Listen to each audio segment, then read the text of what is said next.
인천국제공항 입국장 로비는 평소와 다름없이 수많은 인파로 북적이고 있었지만 그 평온함은 거대한 중앙 전광판이 기이한 소음을 내며 화면이 뒤틀리는 순간 순식간에 깨져버리고 말았습니다. 세련된 화장품 광고가 흘러나오던 화면이 지직거리는 노이즈와 함께 검은색 바탕으로 변하더니 굵고 붉은 글씨체로 아빠를 공개 구인합니다라는 충격적인 문구가 떠오르자 바쁘게 발걸음을 옮기던 여행객들은 하나둘씩 멈춰서서 웅성거리는 소리와 함께 화면을 올려다보았고 공항 보안 요원들은 당황하여 무전기에 대고 고함을 치기 시작했습니다. 그 거대한 소동의 한가운데서 검은 선글라스를 낀 4명의 아이들이 마치 아무 일도 없다는 듯 태연하게 카트를 밀며 입국 게이트를 빠져나오고 있었는데 그 모습이 너무나도 침착하여 오히려 주위의 시선을 강하게 사로잡고 있었습니다. 가장 앞장서서 걷고 있는 아이는 올해로 6살이 된 첫째 한루였는데 그는 조망만한 손에 들린 태블릿 PC 화면을 무심하게 터치하며 공항의 메인 서버 보안망을 자신의 놀이터처럼 휘젓고 있었지만 그 표정에는 일말의 장난기도 서려 있지 않았습니다. 루는 자신의 손끝 하나로 공항 전체가 마비되고 사람들의 이목이 집중되는 상황을 만들어냈음에도 불구하고 오직 화면 속의 데이터 흐름에만 집중할 뿐이었으며 그의 차가운 눈동자는 자신들을 버리고 떠난 아니 기억조차 하지 못할 생물학적 부친에 대한 막연한 분노와 호기심으로 차갑게 가라앉아 있었습니다. 그 뒤를 따르는 둘째 바다는 주머니에 손을 꽂은 채 주변 사람들의 옷차림과 가방 브랜드를 훑어보며 이 소동이 가져올 경제적 파급 효과나 사람들의 심리적 동요를 계산하듯 영악한 미소를 짓고 있어 보는 이들로 하여금 묘한 위화감을 느끼게 했습니다. 아이들의 어머니인 한서연은 공항 로비가 아수라장이 된 영문을 모른 채 그저 짐을 찾느라 조금 늦게 게이트를 빠져나왔는데 웅성거리는 사람들 사이를 헤치고 나오다 전광판에 적힌 문구를 발견하고는 그 자리에서 얼어붙고 말았습니다. 7년 전 그 모진 수모를 겪으며 도망치듯 떠났던 이 땅에 다시는 돌아오지 않겠다고 맹세했었지만 아이들의 미래와 자신의 커리어를 위해 어쩔 수 없이 귀국을 선택한 그녀에게 이 상황은 마치 운명이 그녀를 비웃는 것만 같아 등줄기에 식은땀이 흘러내렸습니다. 서연은 본능적으로 앞서 걷고 있는 큰아들 루의 지심을 직감하고 황급히 선글라스를 고쳤으며 아이들을 향해 다가가려 했지만 몰려든 인파 때문에 쉽사리 발걸음을 떼지 못한 채 입술만 깨물며 불안한 눈빛으로 주위를 두리번거릴 수밖에 없었습니다. 셋째인 한사는 또래보다 머리 하나는 더 큰 덩치로 동생 별이의 손을 꼭 잡고 주위 어른들을 경계하는 눈빛을 보내고 있었는데 누군가 실수로 별이의 어깨를 치고 지나가자 순식간에 그 사람의 앞을 막아서며 묵직한 살기를 내뿜어 상대를 당황하게 만들었습니다. 막내 별이는 오빠의 보호 속에서 커다란 눈망울을 깜빡이며 전광판을 가리키고는 천진난만한 목소리로 저기 써진 글씨가 우리 아빠를 찾는 거냐고 물었지만 사는 대답 대신 별이의 머리를 쓰다듬으며 조용히 고개를 저을 뿐이었고 그 모습은 마치 험한 세상으로부터 동생을 지켜내려는 작은 기사의 모습과도 같았습니다. 네, 아이는 서로 다른 성격을 가지고 있었지만 그들 사이에는 보이지 않는 끈끈한 유대감이 흐르고 있었고 그 중심에는 언제나 엄마를 지키고 아빠를 찾아내겠다는 공통된 목표가 자리 잡고 있었습니다. 한편 공항 VIP 전용 통로를 통해 경호원들의 호의를 받으며 걸어 나오던 강도준은 갑작스러운 소란에 미간을 찌푸리며 걸음을 멈췄는데 그의 날카로운 턱선과 차가운 눈매는 7년 전보다 더욱더 서늘해져 있어 곁에 선 비서조차 감히 말을 걸지 못할 정도였습니다.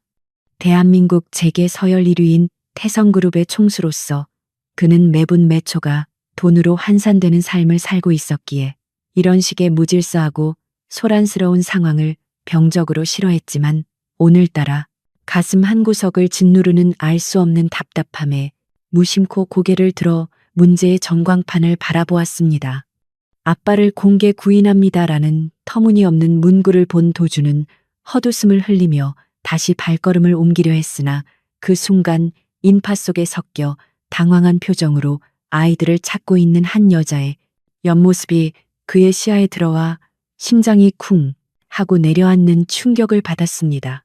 도주는 자신의 눈을 의심하며 그 자리에 못 박힌 듯 멈춰섰고 비서실장이 회장님 무슨 일이시냐고 다급하게 물어오는 소리조차 들리지 않을 정도로 온 신경이 그 여자에게 쏠려 있었는데 그녀의 긴 머리카락이 흔들릴 때마다 7년 전 비 오는 날 밤의 기억이 파도처럼 밀려들어와 숨조차 쉬기 힘들었습니다.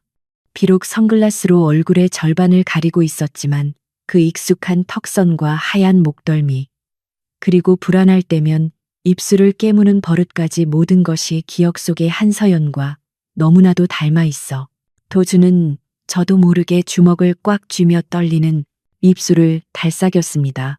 만약 저 여자가 정말 한서연이라면 7년 전 잔인하게 자신을 버리고 떠났던 그 여자라면 도대체 왜 이제 와서 다시 나타난 것인지, 그리고 저 전광판의 문구는 또 무엇을 의미하는 것인지 혼란스러운 감정이 소용돌이치기 시작했습니다.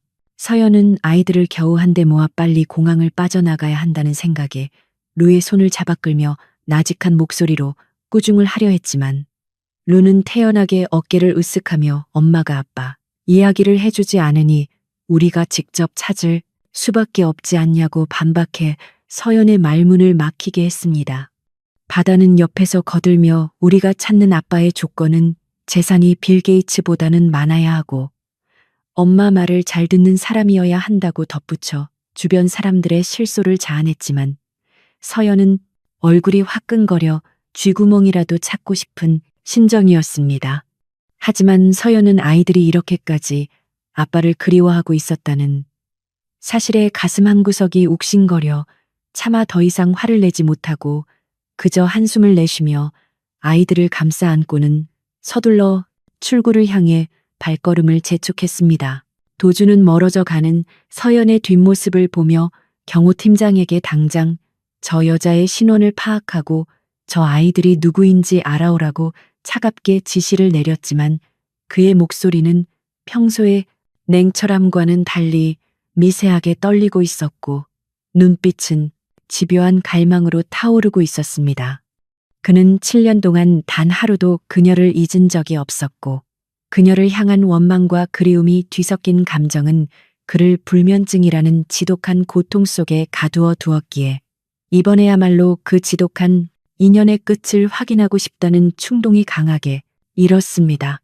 공항을 빠져나가는 차 안에서도 도주는 창밖을 응시하며 마른 세수를 반복했고 머릿속에서는 방금 본 아이들의 모습과 서연의 모습이 겹쳐지며 알 수 없는 불안감과 기대감이 교차해 가슴이 터질 것만 같았습니다. 서울 시내의 고급 호텔 스위트룸에 도착한 서연은 짐을 풀기도 전에 루를 소파에 앉히고 엄한 표정으로 다시는 이런 위험한 장난을 치지 말라고 경고했지만 루는 그저 무덤덤한 표정으로 엄마가 행복해지려면 능력 있는 아빠가 필요하다고 대답할 뿐이었습니다.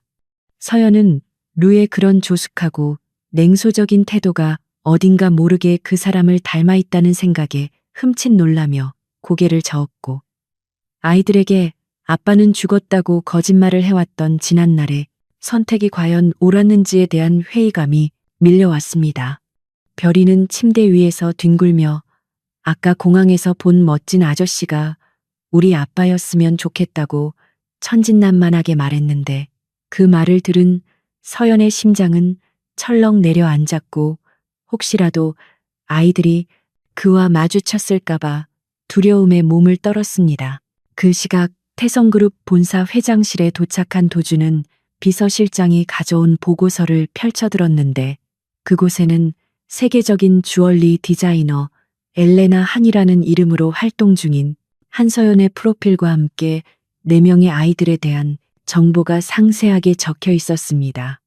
보고서에 따르면 아이들의 아버지는 사망한 것으로 되어 있었고 서연은 미혼모로서 아이들을 홀로 키워왔다는 내용이었지만 도주는 아이들의 생년월일을 확인하는 순간 손에 든 서류를 구길 정도로 강한 충격을 받았습니다. 아이들의 나이는 정확히 6세였고 역산해 보면 그녀가 자신을 떠났을 때 이미 뱃속에 아이가 있었다는 결론이 나오는데 이는 그녀가 자신을 배신하고 다른 남자와 아이를 가졌거나 아니면 자신의 아이를 임신한 채 도망쳤다는 두 가지 가능성만을 남겨두고 있었습니다.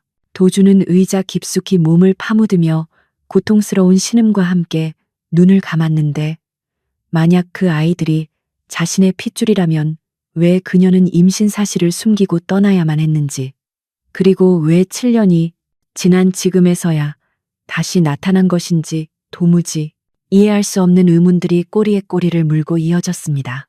창밖으로 보이는 서울의 화려한 야경은 7년 전과 다를 바 없이 빛나고 있었지만 도준의 마음은 칠흑 같은 어둠 속을 헤매고 있었고 그는 책상 위에 놓인 위스키 잔을 단숨에 비우며 결심을 굳혔습니다.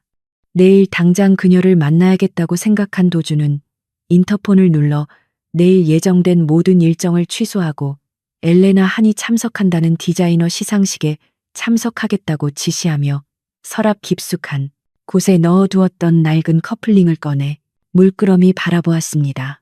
그날 밤 서연은 잠든 아이들의 얼굴을 하나하나 쓰다듬으며 눈물을 흘렸는데 특히 도준을 쏙 빼닮은 루아 별이의 얼굴을 볼 때면 죄책감과 그리움이 동시에 밀려와 가슴이 미어지는 듯한 통증을 느꼈습니다. 그녀는 7년 전 도준의 어머니로부터 받은 모욕과 협박, 그리고 도준의 앞길을 막지 말라는 잔인한 말들에 상처 입고 도망치듯 떠나야 했던 그날의 기억을 떠올리며 다시는 그 지옥 같은 재벌가로 돌아가지 않겠다고 다짐했습니다. 하지만 운명의 수레바퀴는 이미 다시 돌아가기 시작했고 서연은 창밖의 달빛을 바라보며 부디 이번 귀국이 아이들에게 상처가 되지 않기를 간절히 기도했지만 마음 한구석에는 내일 있을 시상식에서 혹시라도 그를 마주치지 않을까 하는 불안감이 짙게 깔려 있었습니다. 다음 날 아침 호텔 로비는 엘레나 한의 귀국을 취재하려는 기자들로 인산인해를 이루고 있었는데 서연은 완벽하게 세팅된 모습으로 아이들과 함께 엘리베이터에서 내렸고 그 순간 쏟아지는 플래시 세례 속에서도 당당함을 잃지 않으려 노력했습니다. 루는 어젯밤 해킹 사건 때문인지 평소보다 더 경계심 가득한 눈빛으로 주위를 살폈고 바다는 기자들의 카메라 기종을 분석하며 중얼거렸으며 산과 별이는 엄마의 양옆에 딱 붙어 호기심 어린 눈으로 사람들을 구경했습니다.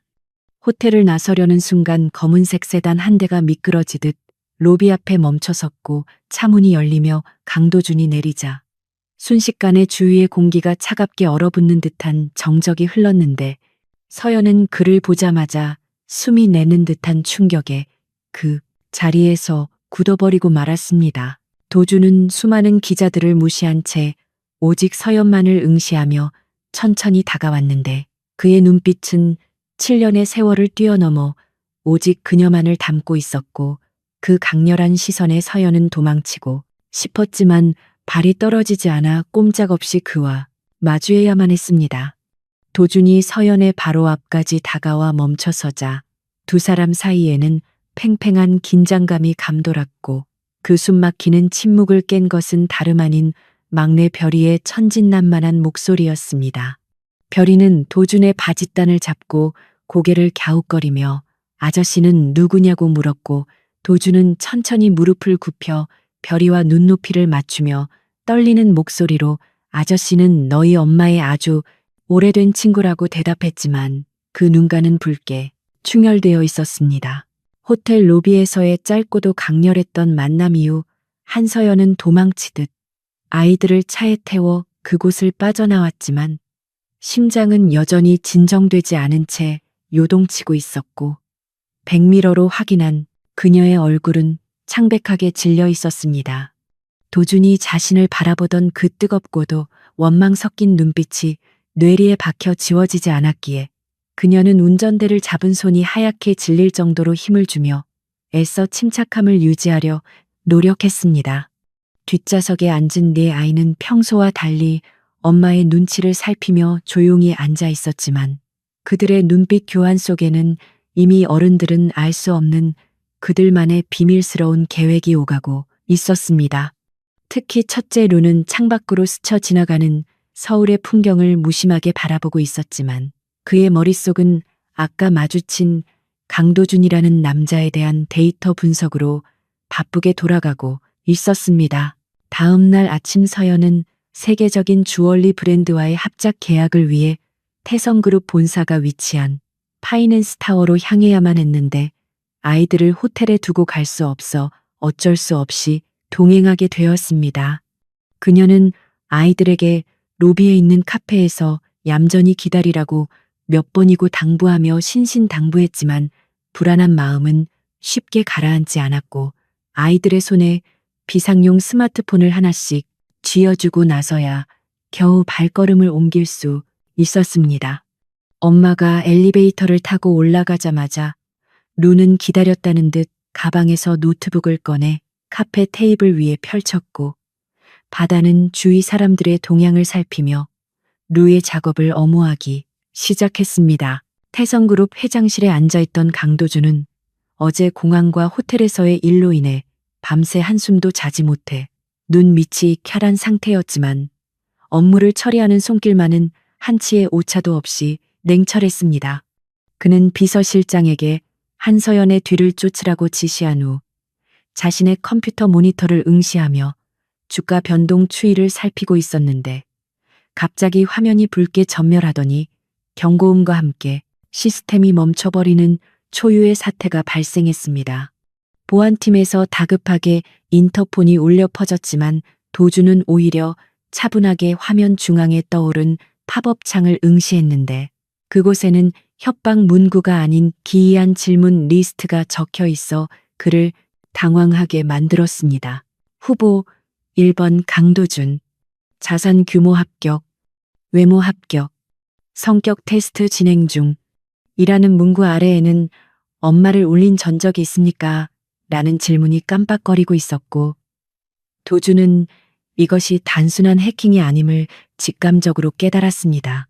그는 보안팀에게 시스템을 강제로 종료하지 말고 해커의 위치를 추적하라고 지시했지만 루는 이미 태성그룹의 보안망을 우회하여 자신의 위치를 철저히 숨긴 상태였습니다.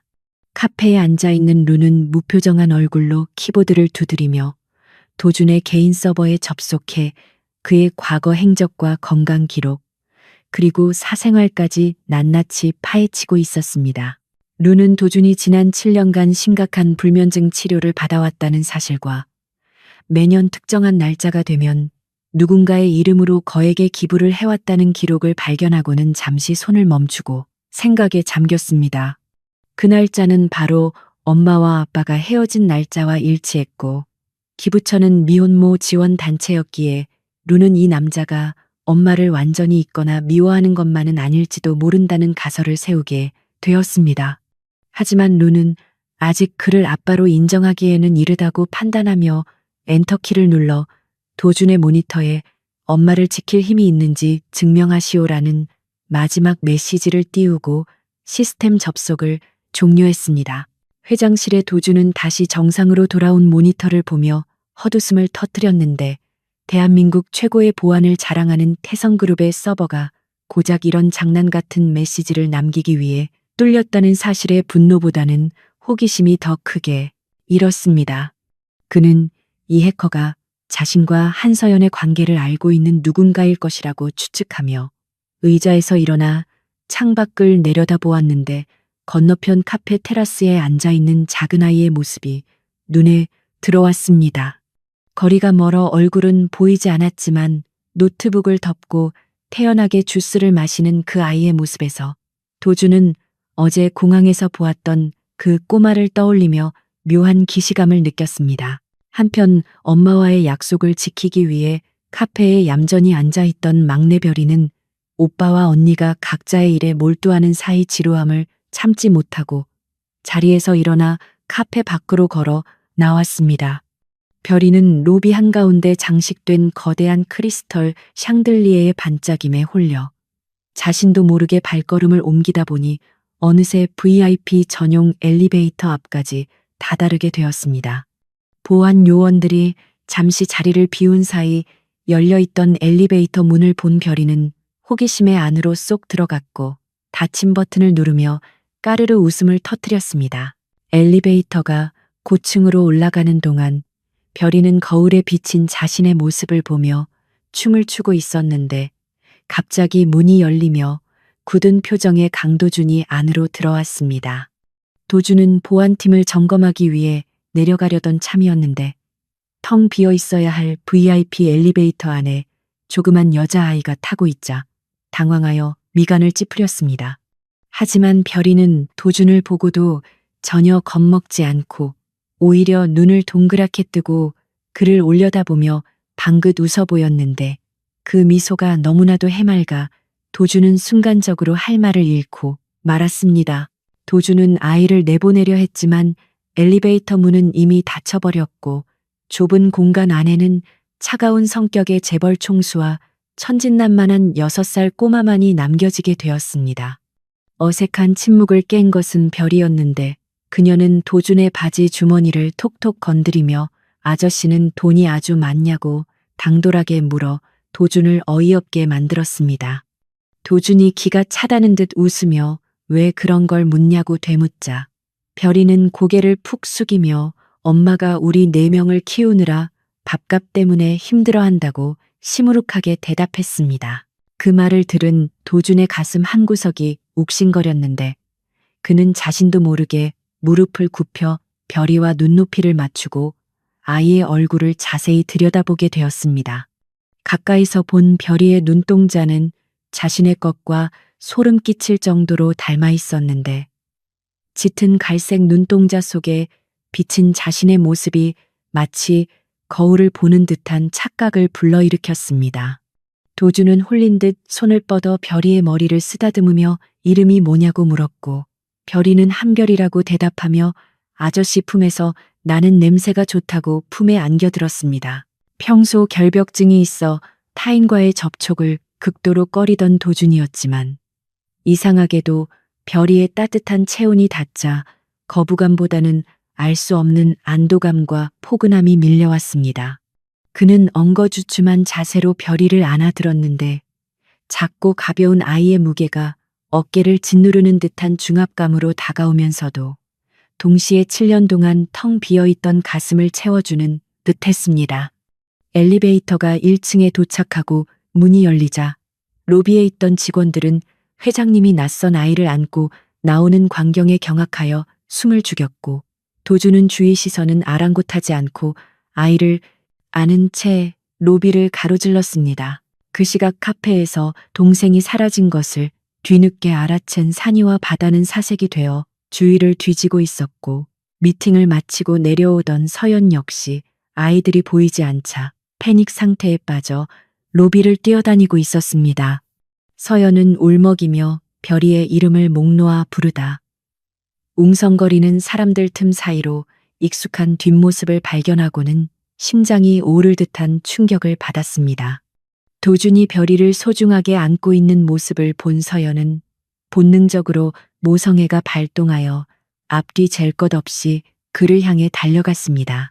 내 딸에게서 손 떼어 서연의 날카로운 비명소리가 로비에 울려 퍼지자 도준은 걸음을 멈추고 천천히 몸을 돌려 그녀를 바라보았습니다.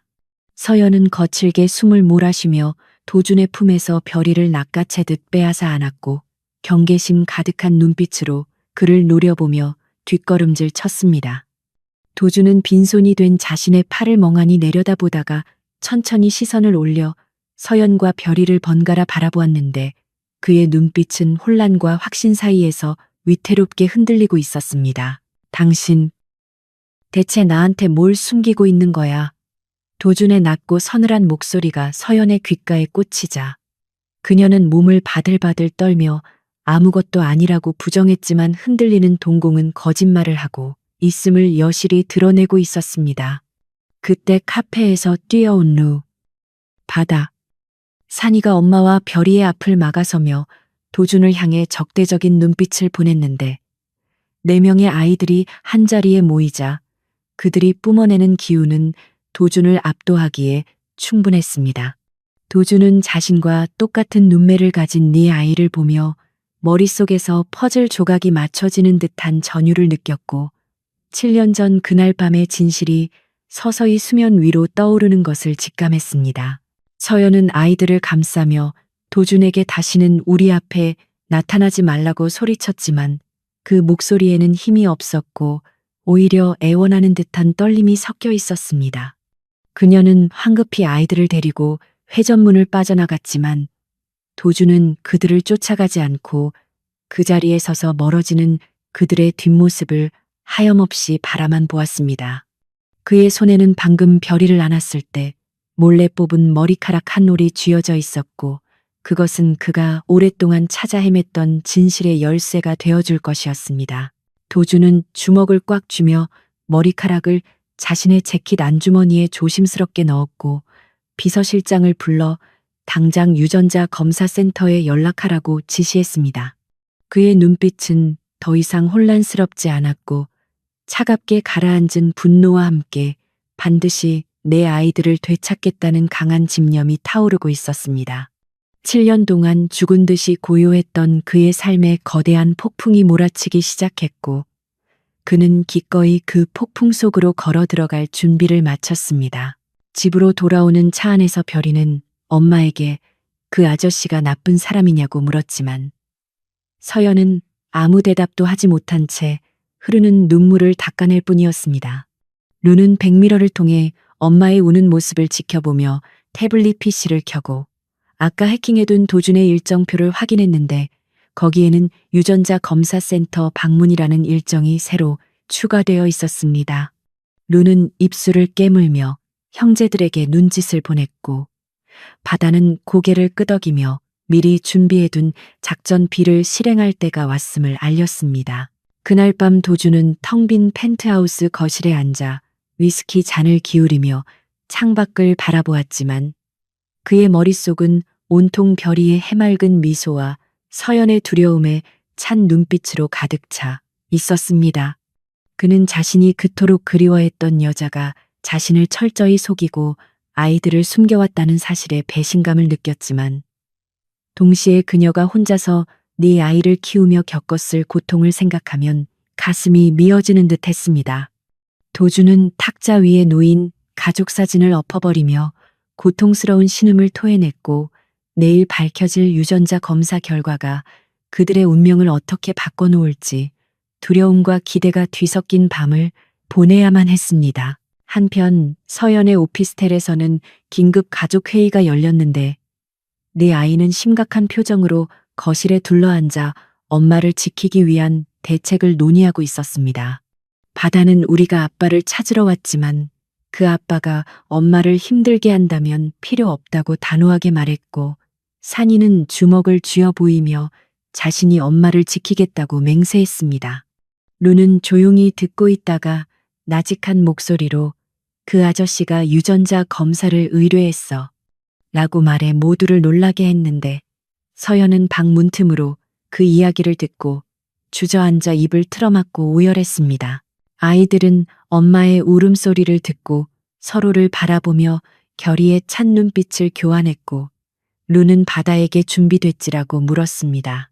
바다는 자신만만한 미소를 지으며 주머니에서 작은 비닐봉지를 꺼냈는데 그 안에는 강아지의 털 뭉치가 들어있었고 그들은 이것이 내일 벌어질 거대한 소동의 시작임을 알고 있었습니다.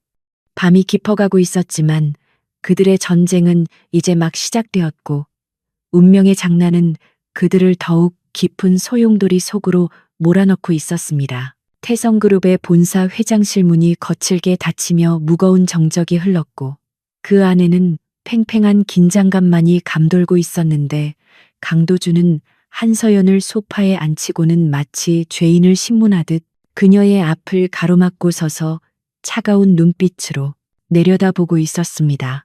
서연은 도준의 압도적인 기세에 눌려 숨조차 제대로 쉬지 못하고 있었지만 떨리는 손을 꽉 맞잡으며 애써 태연한 척 시선을 피했고, 그런 그녀의 모습은 도준의 인내심을 더욱 자극하여 가슴속 깊은 곳에서부터 뜨거운 분노가 치밀어 오르게 만들었습니다.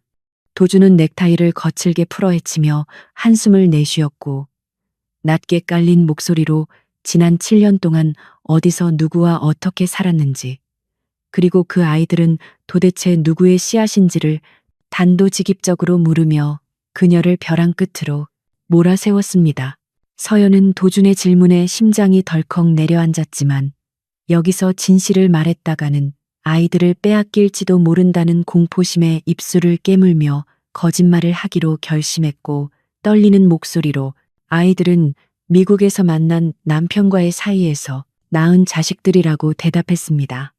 그녀는 도준의 눈을 똑바로 바라보며 당신과는 아무런 상관이 없는 아이들이니 제발 우리 모자의 인생에 끼어들지 마라 달라고 차갑게 쏘아붙였지만, 그 말을 뱉는 그녀의 가슴은 칼로 베이는 듯한 통증을 느꼈습니다. 도준은 서연의 대답을 듣는 순간 표정이 딱딱하게 굳어졌고 믿을 수 없다는 듯 헛웃음을 흘리며, 그렇다면 왜 아이들의 눈이 자신과 그렇게 닮았는지 설명해보라고 윽박질렀지만 서연은 그저 우연일 뿐이라며 고개를 돌려버렸습니다. 도준은 서연의 완강한 태도에 더 이상 대화가 통하지 않음을 직감하고는 책상 위에 인터폰을 눌러 비서실장에게 서연을 정중히 모셔다 드리라고 지시했지만 그의 눈빛은 여전히 의심의 불씨를 꺼트리지 않은 채 이글거리고 있었습니다.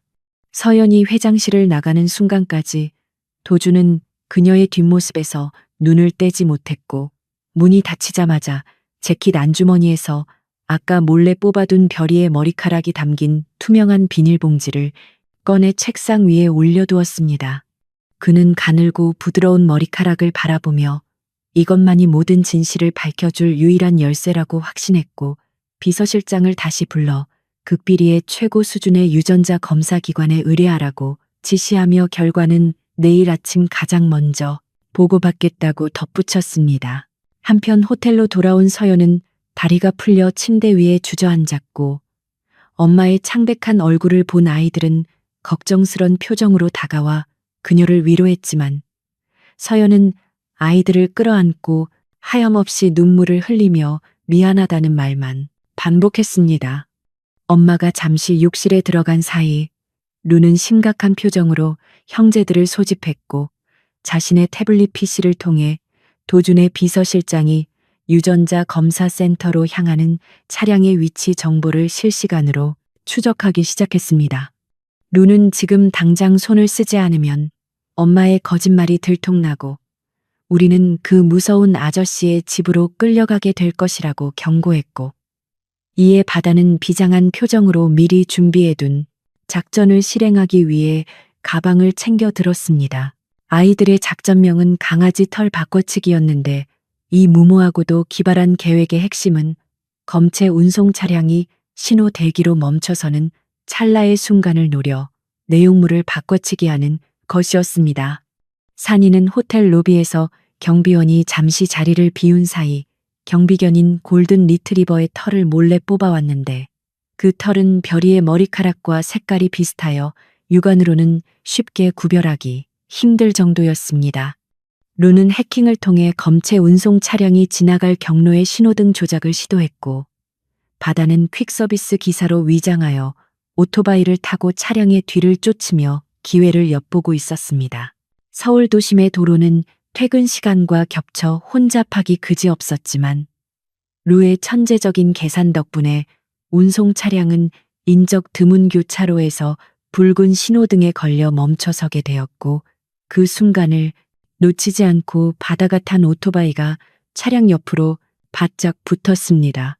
바다는 미리 섭외해둔 심부름 센터 직원을 통해 차량의 운전석 창문을 두드리며 길을 묻는 척 시선을 끄는 동안 반대편 창문으로 손을 뻗어 조수석에 놓인 검체 박스를 바꿔치기하는 대담함을 보였습니다. 이 모든 과정은 불과 30초도 걸리지 않았고 운전기사는 누군가 길을 물어보는 귀찮은 상황에 신경을 뺏겨 조수석의 박스가 바뀐 사실조차 인지하지 못한 채 다시 출발했습니다. 호텔 방에서 모니터로 상황을 지켜보던 루와 산이는 환호성을 질렀고 바다는 의기양양하게 엄지손가락을 치켜 세우며 복귀 신호를 보냈지만 그들의 마음 한구석에는 왠지 모를 찝찝함이 남아 있었습니다. 아이들은 자신들의 행동이 엄마를 지키기 위한 최선이라고 믿었지만 동시에 자신들을 바라보던 도준의 슬픈 눈빛이 자꾸만 떠올라 마음이 편치 않았던 것입니다. 특히 별이는 아빠일지도 모르는 아저씨를 속였다는 사실에 시무룩해져 있었지만 오빠들은 이것이 우리 가족의 평화를 위한 길이라며 별이를 달래주었습니다. 다음 날 아침 태성그룹 회장실의 공기는 그 어느 때보다 무겁게 가라앉아 있었고 도준은 밤새 한숨도 자지 못한 채 책상 위에 놓인 밀봉된 서류 봉투만을 뚫어져라 응시하고 있었습니다. 비서실장은 긴장된 표정으로 회장님의 눈치를 살피며 서 있었고 도준은 떨리는 손으로 봉투를 집어들어 천천히 뜯기 시작했는데 그 짧은 순간이 마치 영겁의 시간처럼 느껴졌습니다. 마침내 종이를 꺼내든 도준의 시선이 결과란에 꽂혔고 그곳에는 불일치라는 단어와 함께 친자 관계가 성립하지 않는다는 냉정한 결론이 적혀 있었습니다. 도준은 자신의 눈을 의심하며 서류를 몇 번이나 다시 읽어보았지만 결과는 변하지 않았고 순간 머릿속이 하얗게 비어버리는 듯한 충격과 함께 허탈감이 밀려와 의자 등받이에 힘없이 기대었습니다. 그는 당연히 자신의 아이일 것이라고 확신했던 직감이 틀렸다는 사실에 큰 혼란을 느꼈고 동시에 서연이 말했던 다른 남자의 아이라는 말이 사실이었다는 생각에 심장이 찢어지는 듯한 고통을 느꼈습니다. 도준은 책상 위의 물건들을 쓸어버리며 고통스러운 신음과 함께 오열했고 비서실장은 황급히 고개를 숙이며 자리를 피해 주었습니다. 그 시각 서연은 아이들과 함께 아침 식사를 하고 있었지만 도준에게서 아무런 연락이 오지 않자 불안감에 숟가락을 들지 못하고 있었는데 그때 루가 슬며시 태블릿 PC를 보여주며 도준이 결과를 확인했음을 알려주었습니다. 서연은 결과가 어떻게 나왔는지 묻지 않아도 아이들의 표정을 보고 짐작할 수 있었고 안도의 한숨을 내쉬었지만 동시에 도준이 겪을 상처를 생각하니 가슴이 저려왔습니다. 그녀는 자신이 도준에게 또다시 씻을 수 없는 상처를 주었다는 죄책감에 괴로워했지만 지금으로서는 아이들을 지키기 위해 어쩔 수 없는 선택이었다고 스스로를 합리화하려 애썼습니다. 하지만 도준은 쉽게 포기할 위인이 아니었는데 그는 서류를 갈갈이 찢어 쓰레기통에 쳐박고는 자리에서 일어나 창밖을 바라보며 차갑게 식어버린 눈빛으로 다시금 의지를 다졌습니다. 비록 유전자 검사 결과가 불일치로 나왔다 하더라도 자신의 심장이 느끼는 이 강렬한 끌림과 아이들에게서 느껴지는 묘한 동질감을 무시할 수 없었기에 그는 이 결과 자체에 의문을 품기 시작했습니다. 도준은 누군가 결과를 조작했을 가능성을 염두에 두고 비서실장을 호출하여 검사 과정에 문제가 없었는지 그리고 운송 중에 특이사항은 없었는지 철저하게 재조사하라고 지시했습니다. 한편 바다는 자신의 완벽한 바꿔치기 기술에 도취되어 있었지만 산이는 아까 TV에서 본 뉴스 속보를 보며 표정이 굳어졌는데 그것은 태성그룹이 주최하는 자선 행사에 엘레나 한이 특별 게스트로 초대되었다는 소식이었습니다. 서연은 도준이 자신을 포기하고 놓아줄 것이라 기대했지만 이 초대는 그가 아직 끝나지 않았음을 알리는 선전포고와도 같았기에 망연자실한 표정으로 초대장을 바라볼 수밖에 없었습니다. 루는 초대장의 뒷면에 적힌 가족 동반 환영이라는 문구를 발견하고는 도준이 아이들을 다시 한번 확인하려는 속셈임을 간파하고 형제들에게 비상 경계령을 내렸습니다. 행사 당일 저녁 화려하게 장식된 연회장은 대한민국 정재계 인사들로 가득 찼고 서연은 우아한 드레스 차림으로 아이들의 손을 잡고 입장했는데 그녀의 등장에 사람들의 시선이 집중되었습니다. 4명의 아이들은 턱시도와 드레스를 맞춰 입고 마치 작은 천사들처럼 보였지만 그들의 눈빛은 여느 아이들과 달리 비장함이 감돌고 있었고 주위를 살피며 언제든지 작전을 수행할 준비를 하고 있었습니다. 도주는 연회장 2층 난간에서 샴페인 잔을 든 채 그들을 내려다보고 있었는데 그의 시선은 서연이 아닌 아이들에게 고정되어 있었고 특히 별이의 머리칼이 조명을 받아 반짝이는 것을 보며 묘한 미소를 지었습니다. 서연은 도준의 시선을 느끼고 고개를 들어 그와 눈이 마주쳤는데 멀리서도 느껴지는 그의 서늘한 기운에 몸서리쳤고 그가 천천히 계단을 내려오는 모습은 마치 먹잇감을 노리는 맹수와도 같았습니다. 도준이 서연의 앞에 다가와 정중하게 손을 내밀며 춤을 청하자 주위 사람들은 환호성을 질렀고 서연은 거절할 명분이 없어 떨리는 손으로 그의 손을 잡을 수밖에 없었습니다. 왈츠 음악이 흐르고 두 사람이 춤을 추기 시작하자 도주는 서연의 허리를 강하게 끌어당기며 귓가에 속삭였습니다. 검사 결과가 불일치라더군. 축하해. 당신 말이 맞았어. 그의 목소리는 부드러웠지만 그 속에 담긴 가시는 날카로웠고 서연은 고개를 들어 그의 표정을 살폈지만 도주는 가면을 쓴 듯 아무런 감정도 드러내지 않고 있었습니다. 하지만 말이야. 도주는 서연을 한 바퀴 회전시킨 후 다시 끌어안으며 말을 이었습니다. 난 내 감을 더 믿는 편이야. 그리고 내 눈은 틀린 적이 없어. 특히 당신과 관련된 일이라면 더더욱. 서연은 그의 말에 숨이 턱 막혀왔고 도준이 이미 무언가 눈치채고 있음을 직감하며 공포에 질린 눈빛으로 그를 올려다보았습니다. 그때 별이가 춤추는 사람들 사이를 헤집고 들어와 도준의 다리를 껴안으며 우리 엄마 괴롭히지 마요. 라고 소리쳤고 음악이 멈추며 모든 사람들의 시선이 그들에게 쏠렸습니다. 도준은 춤을 멈추고 별이를 내려다보며 씁쓸한 미소를 지었고 허리를 숙여 별이를 안아 올리며 괴롭히는 게 아니란다. 그냥 옛 이야기를 하고 있었을 뿐이야. 라고 부드럽게 말했습니다. 별이는 도준의 품에서 킁킁거리며 냄새를 맡더니 아저씨한테서 슬픈 냄새가 나요. 라고 말해 도준을 당황하게 만들었고 그 말 한마디가 도준의 얼어붙은 마음을 다시 한번 흔들어 놓았습니다. 이 소동을 지켜보던 루와 바다는 서로 눈빛을 교환하며 도준이 별이를 안고 있는 틈을 타 그의 재킷 주머니에 도청장치를 넣으려 했지만 산이가 급하게 말리는 바람에 실패하고 말았습니다. 산이는 저쪽에서 도준의 약혼녀라고 소문난 여자가 무서운 표정으로 다가오고 있음을 발견하고 형제들에게 위험 신호를 보냈던 것입니다.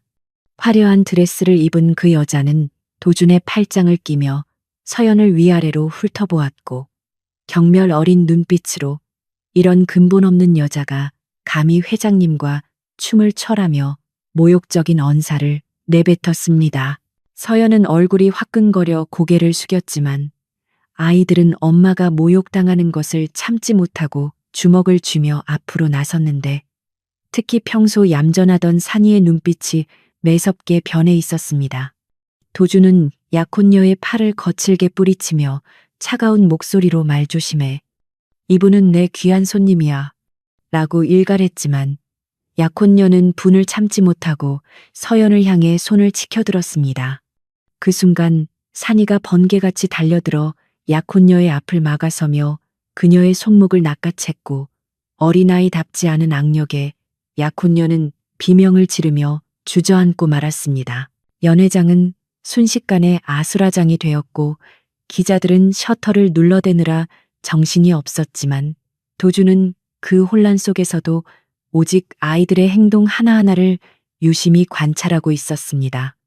산이의 타고난 운동신경과 루의 냉철한 상황 판단력, 그리고 바다의 계산된 움직임은 도준으로 하여금 유전자 검사 결과 따위는 휴지 조각에 불과하다는 확신을 갖게 만들었습니다. 도준은 넘어진 약혼녀를 일으켜 세우는 대신 서연과 아이들 앞을 막아서며 기자들을 향해 오늘 행사는 여기까지입니다. 다들 나가주십시오. 라고 선언했습니다. 서연은 도준의 의외의 행동에 놀라 그를 쳐다보았지만 도준은 그녀와 눈을 마주치지 않은 채 경호원들에게 아이들과 서연을 안전하게 배까지 모시라고 지시했습니다. 차에 오르기 전 루는 도준에게 다가가 작은 목소리로 아저씨, 아까 그 검사 결과 진짜라고 믿어요. 라고 도발적인 질문을 던졌습니다. 도준은 루를 내려다보며 피식 웃었고 글쎄다. 털복숭이 강아지가 내 아들일 리는 없겠지. 라고 대답해 루의 얼굴을 사색이 되게 만들었습니다. 루는 도준이 이미 모든 것을 알고 있었다는 사실에 충격을 받고 뒷걸음질 쳤지만 도준은 더 이상 아무 말도 하지 않고 돌아섰습니다. 사실 도준은 검사 결과지를 받아들고 나갔던 비서실장이 쓰레기통에서 발견한 바다가 실수로 흘린 강아지 사료 부스러기를 보고 정황을 파악했던 것입니다. 도준은 멀어지는 차를 바라보며 주머니 속에서 진짜 별이의 머리카락 한 올을 다시 꺼내 들었는데 이번에는 절대로 실수하지 않겠다는 듯 소중하게 손수건에 감싸 안았습니다. 집으로 돌아온 서연은 아이들을 재우고 거실에 앉아 멍하니 천장을 바라보았는데 오늘 밤 있었던 일들이 꿈만 같아 현기증이 날 지경이었습니다. 도준이 자신을 보호해 준 것과 아이들이 아빠를 속이려다 들킨 것 같은 찜찜함이 겹쳐 머릿속이 복잡해졌고 앞으로 닥쳐올 폭풍우를 예감하며 몸을 떨었습니다. 그때 현관 초인종이 울렸고 인터폰 화면에는 비에 젖은 채 서 있는 도준의 모습이 비치고 있어 서연의 심장은 다시 한번 쿵쾅거리기 시작했습니다. 비에 젖은 채 한서연의 오피스텔 현관 앞에 서 있던 강도준은 문이 열리자마자 말없이 안으로 들어섰는데 그의 몸에서 뚝뚝 떨어지는 빗방울이 현관 바닥을 적시며 서늘한 냉기를 뿜어내고 있었습니다. 서연은 도준의 갑작스러운 방문에 당황하여 뒷걸음질 쳤지만 도준은 그녀를 몰아세우지 않고 그저 젖은 머리카락을 쓸어 넘기며 거실 한쪽에 놓인 아이들의 신발들을 물끄러미 바라보았습니다. 그는 나직한 목소리로 개털이라니. 정말 기발하더군. 당신이 꾸민 짓인가? 아니면 저 영악한 녀석들이 한 짓인가라고 물으며 서연을 돌아보았는데 그 눈빛에는 분노보다는 허탈함과 묘한 감탄이 섞여 있어 서연을 더욱 긴장하게 만들었습니다. 서연은 도준이 이미 모든 속임수를 간파했다는 사실에 입술을 깨물며 침묵했지만 도준은 천천히 다가와 그녀의 어깨를 잡으며 내가 7년 전과 똑같은 바보로 보였나 보군. 이라고 자주 섞인 말을 내뱉었습니다.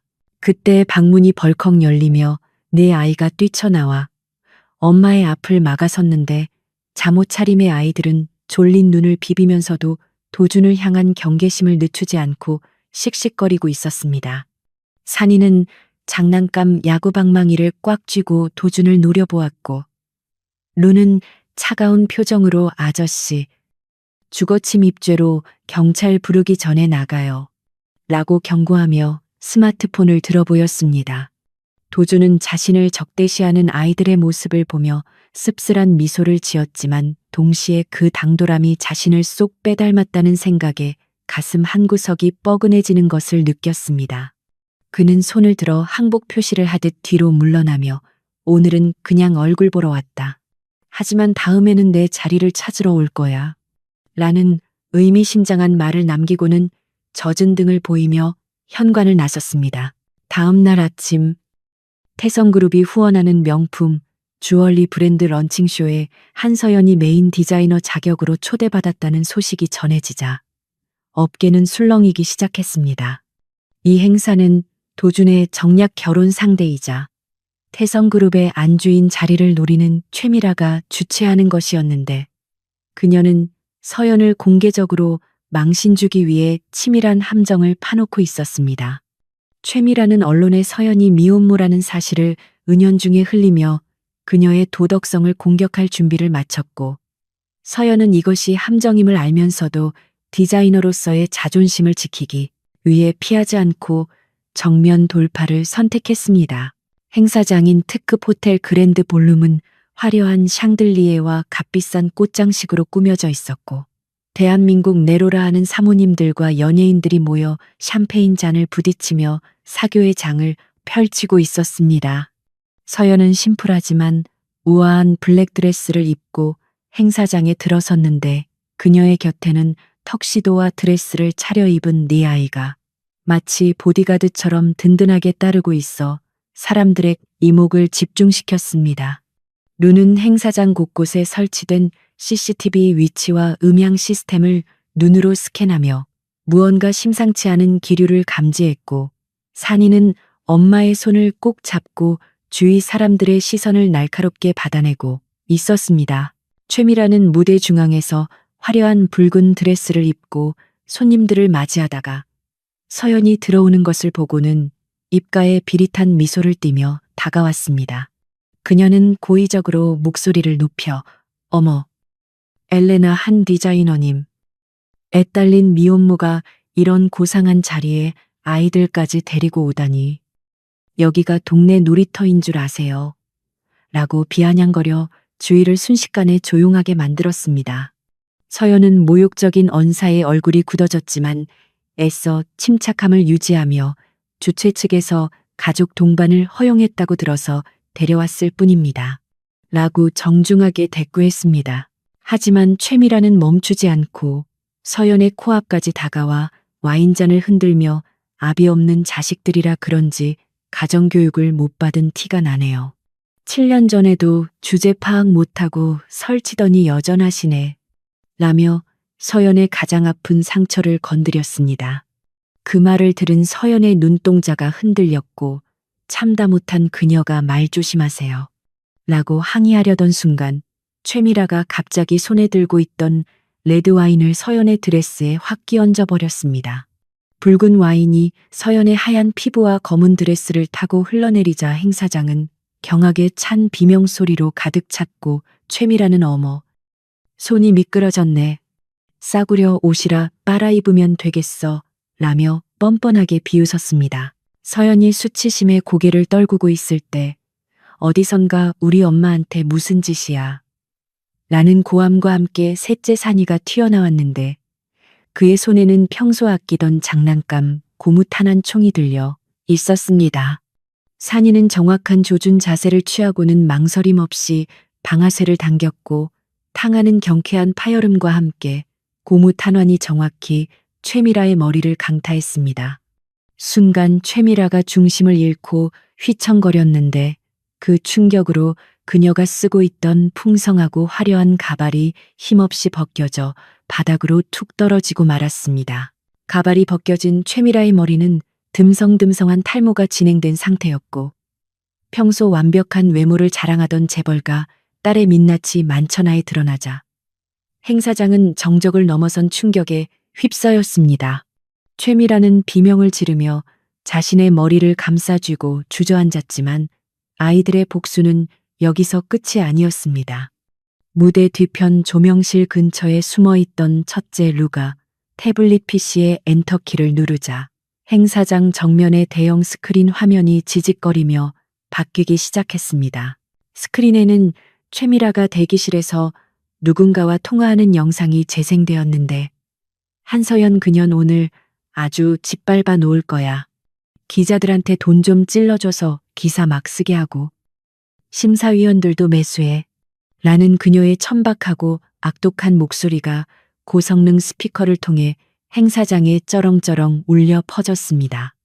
영상 속의 최미라는 우아한 척하던 겉모습과 달리 입에 담지 못할 욕설을 퍼붓고 있었고 뇌물을 건네는 장면까지 고스란히 찍혀 있어 빠져나갈 구멍조차 없게 만들었습니다.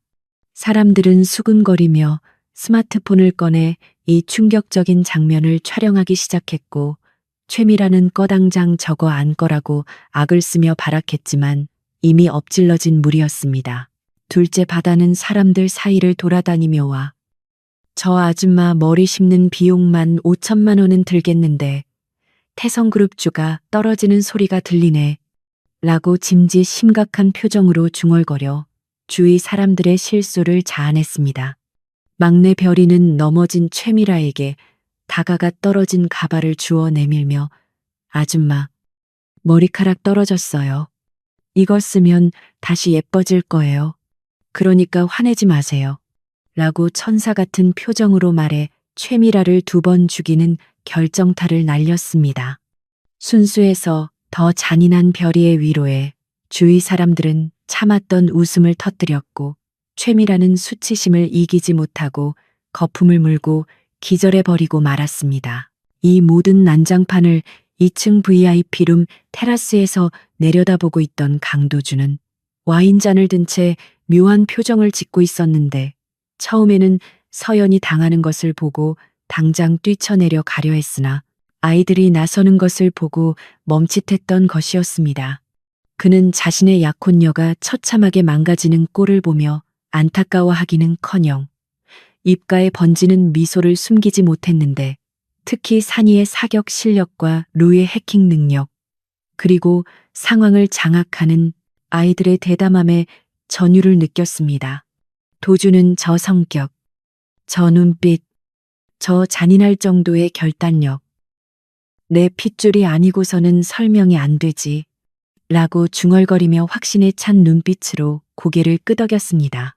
그는 비서실장에게 이 난장판 정리하고 기자들 입단속시켜. 단, 최미라의 영상은 삭제하지 말고 놔두도록 이라고 차갑게 지시한 뒤 천천히 계단을 내려가 혼란의 중심에 서 있는 서연과 아이들에게 향했습니다.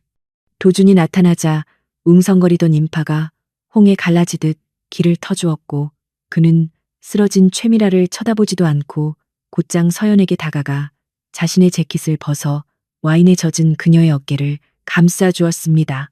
서연은 놀란 토끼 눈으로 도준을 올려다보았지만 도준은 따뜻하면서도 단호한 목소리로 집에 가자. 아이들이 피곤해 보이는군. 이라고 말하며 그녀의 허리를 감싸 안았습니다. 산이는 여전히 총을 든 채 도준을 경계했지만 도준은 산이의 머리를 쓰다듬으며 사격 솜씨가 제법이구나. 나중에 아저씨랑 사격장에 한번 가자. 라고 말해 산이의 얼을 빠지게 만들었습니다. 루는 도준의 눈을 피하지 않고 똑바로 응시했지만 도준은 루에게 윙크를 보내며 보안 시스템 좀 더 강화해야겠어. 너무 쉽게 뚫리는군. 이라고 속삭여 루의 자존심을 건드리는 동시에 실력을 인정해 주었습니다.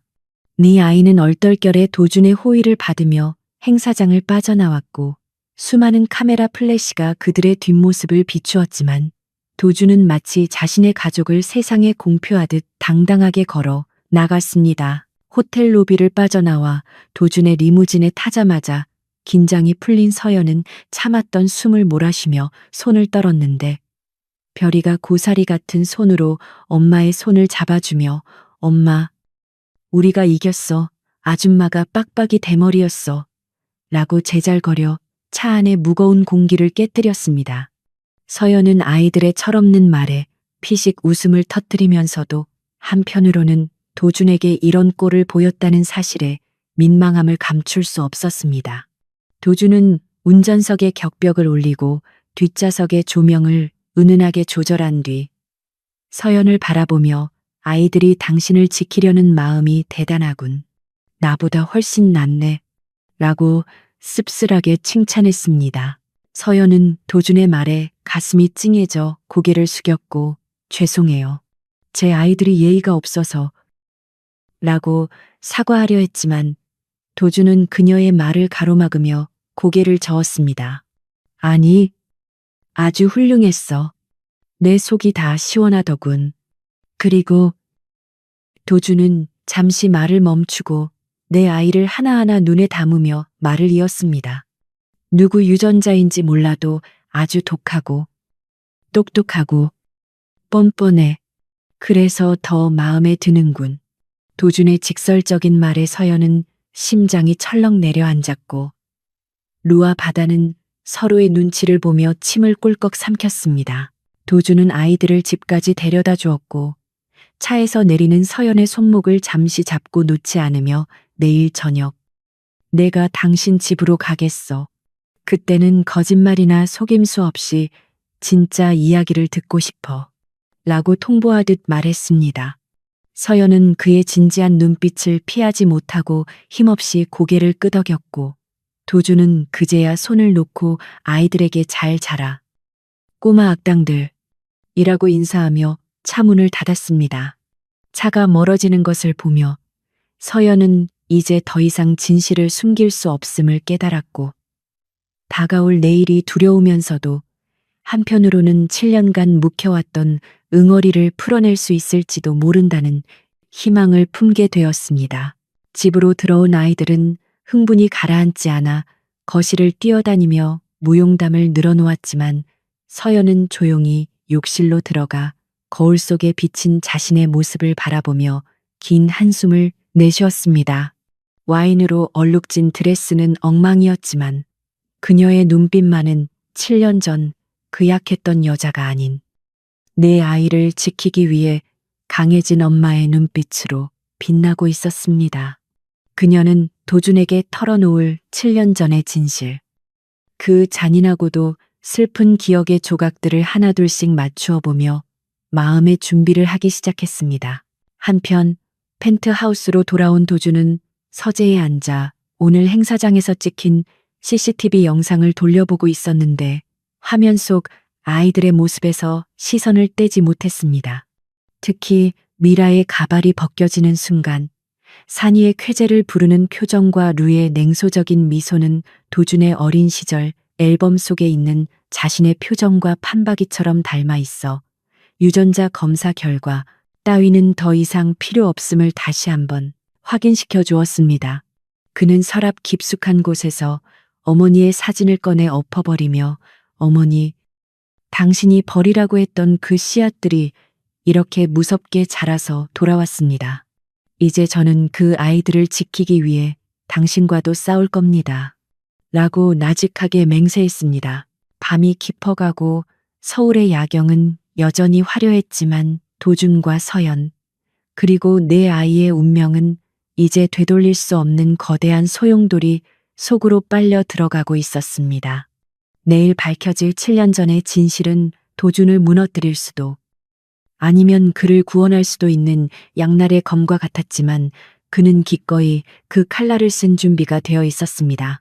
창밖에는 다시 비가 내리기 시작했고 빗소리는 마치 내일 흘려야 할 도준의 눈물을 예고하는 듯 구슬프게 들려왔습니다.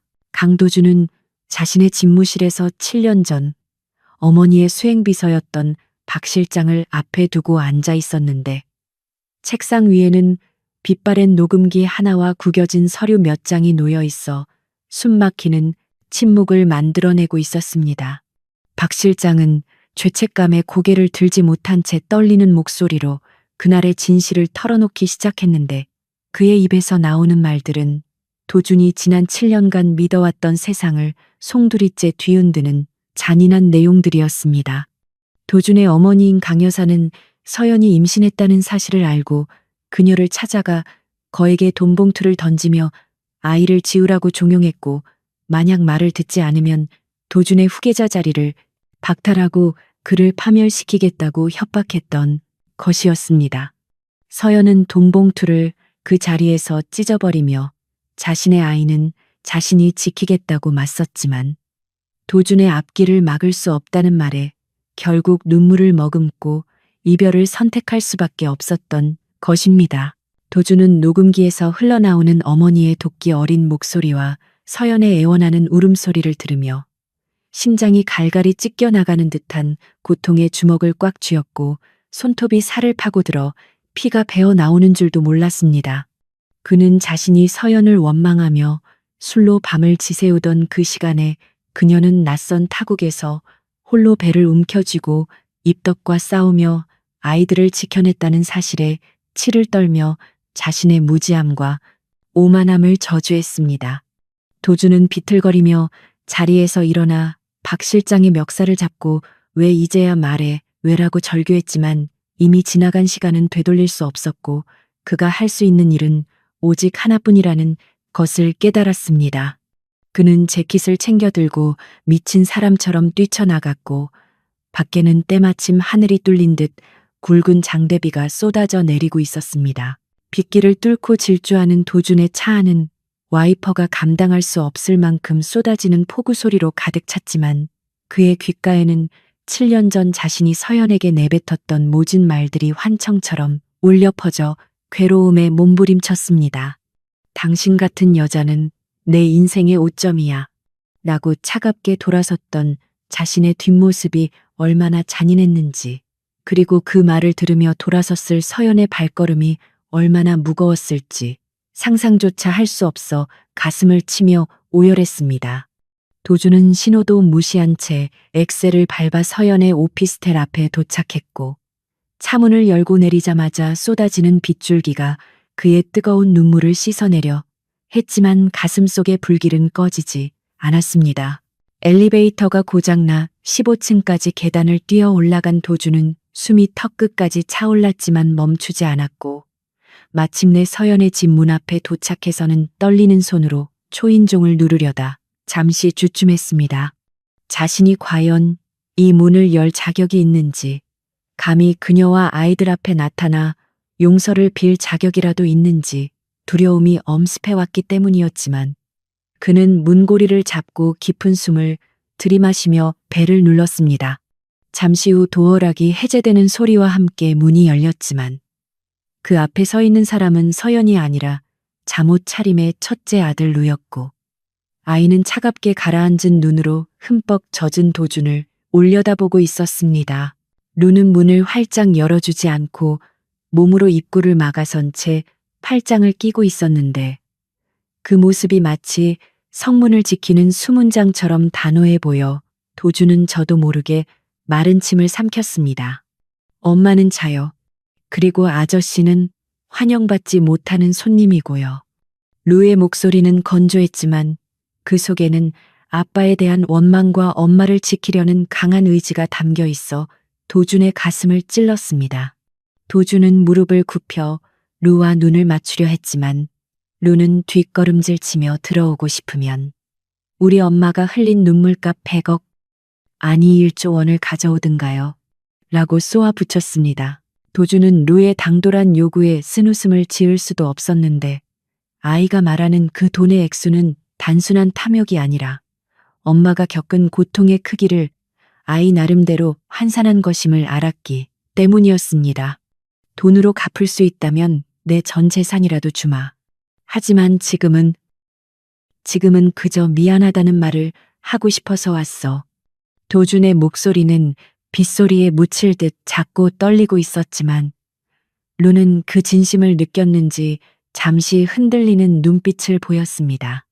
루는 말로만 하는 사과는 필요 없어요. 엄마가 얼마나 힘들었는지 아저씨는 상상도 못할 거예요. 라며 문을 닫으려 했지만 도준은 닫히는 문틈 사이로 손을 집어넣어 문을 잡았습니다. 루가 놀라서 문을 다시 열자 도준은 젖은 바닥에 그대로 무릎을 꿇었는데, 대한민국 최고의 재벌 총수가 고작 6살짜리 꼬마 앞에서 자존심을 버리고 무릎을 꿇는 모습은 루에게도 큰 충격이었습니다. 도준은 고개를 푹 숙인 채 바닥을 응시하며 알아. 내가 죽을 죄를 지었어. 너희들이 태어나는 순간에도, 처음 걸음마를 뗄 때도, 아플 때도 곁에 있어주지 못해서 정말 미안하다. 라고 흐느꼈습니다. 그의 어깨는 통제할 수 없을 정도로 격하게 들썩이고 있었고, 빗물인지 눈물인지 모를 물기가 바닥으로 뚝뚝 떨어져 작은 웅덩이를 만들고 있었습니다. 그때 현관 안쪽에서 인기척이 들리더니 서연이 놀란 표정으로 나타났는데, 그녀는 무릎 꿇고 있는 도준을 보고 입을 막으며 그 자리에 얼어붙고 말았습니다. 7년 전 그 누구보다 오만하고 당당했던 남자가, 자존심 하나로 살아왔던 그 강도준이 자신의 아들 앞에서 처절하게 무너져 내린 모습을 보는 것은 서연에게도 큰 충격이자 아픔이었습니다.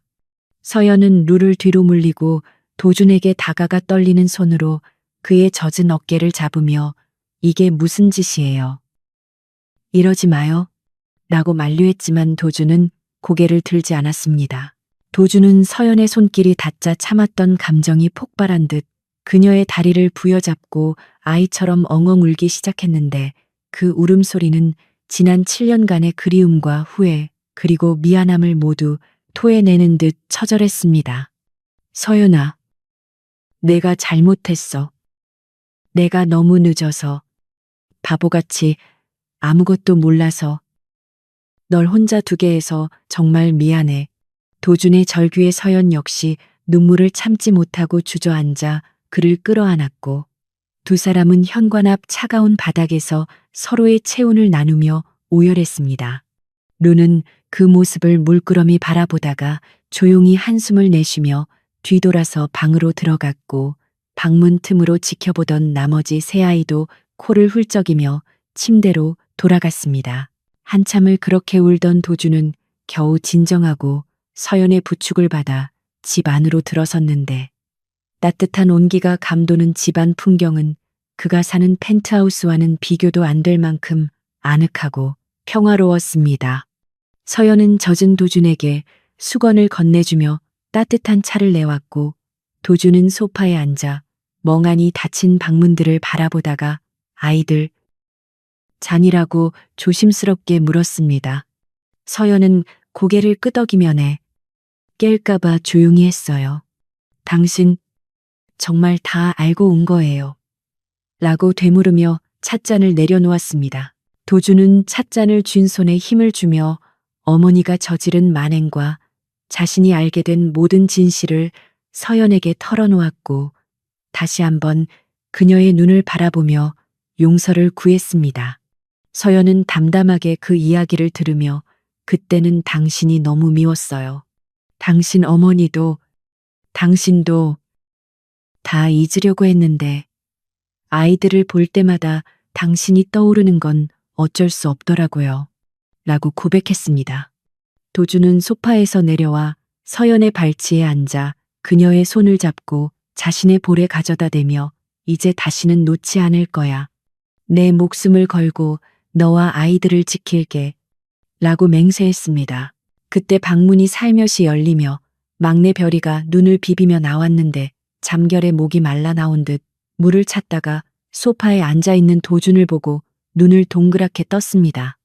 별이는 도준에게 다가와 냄새를 킁킁 맡더니 아저씨한테서 비냄새가 나요.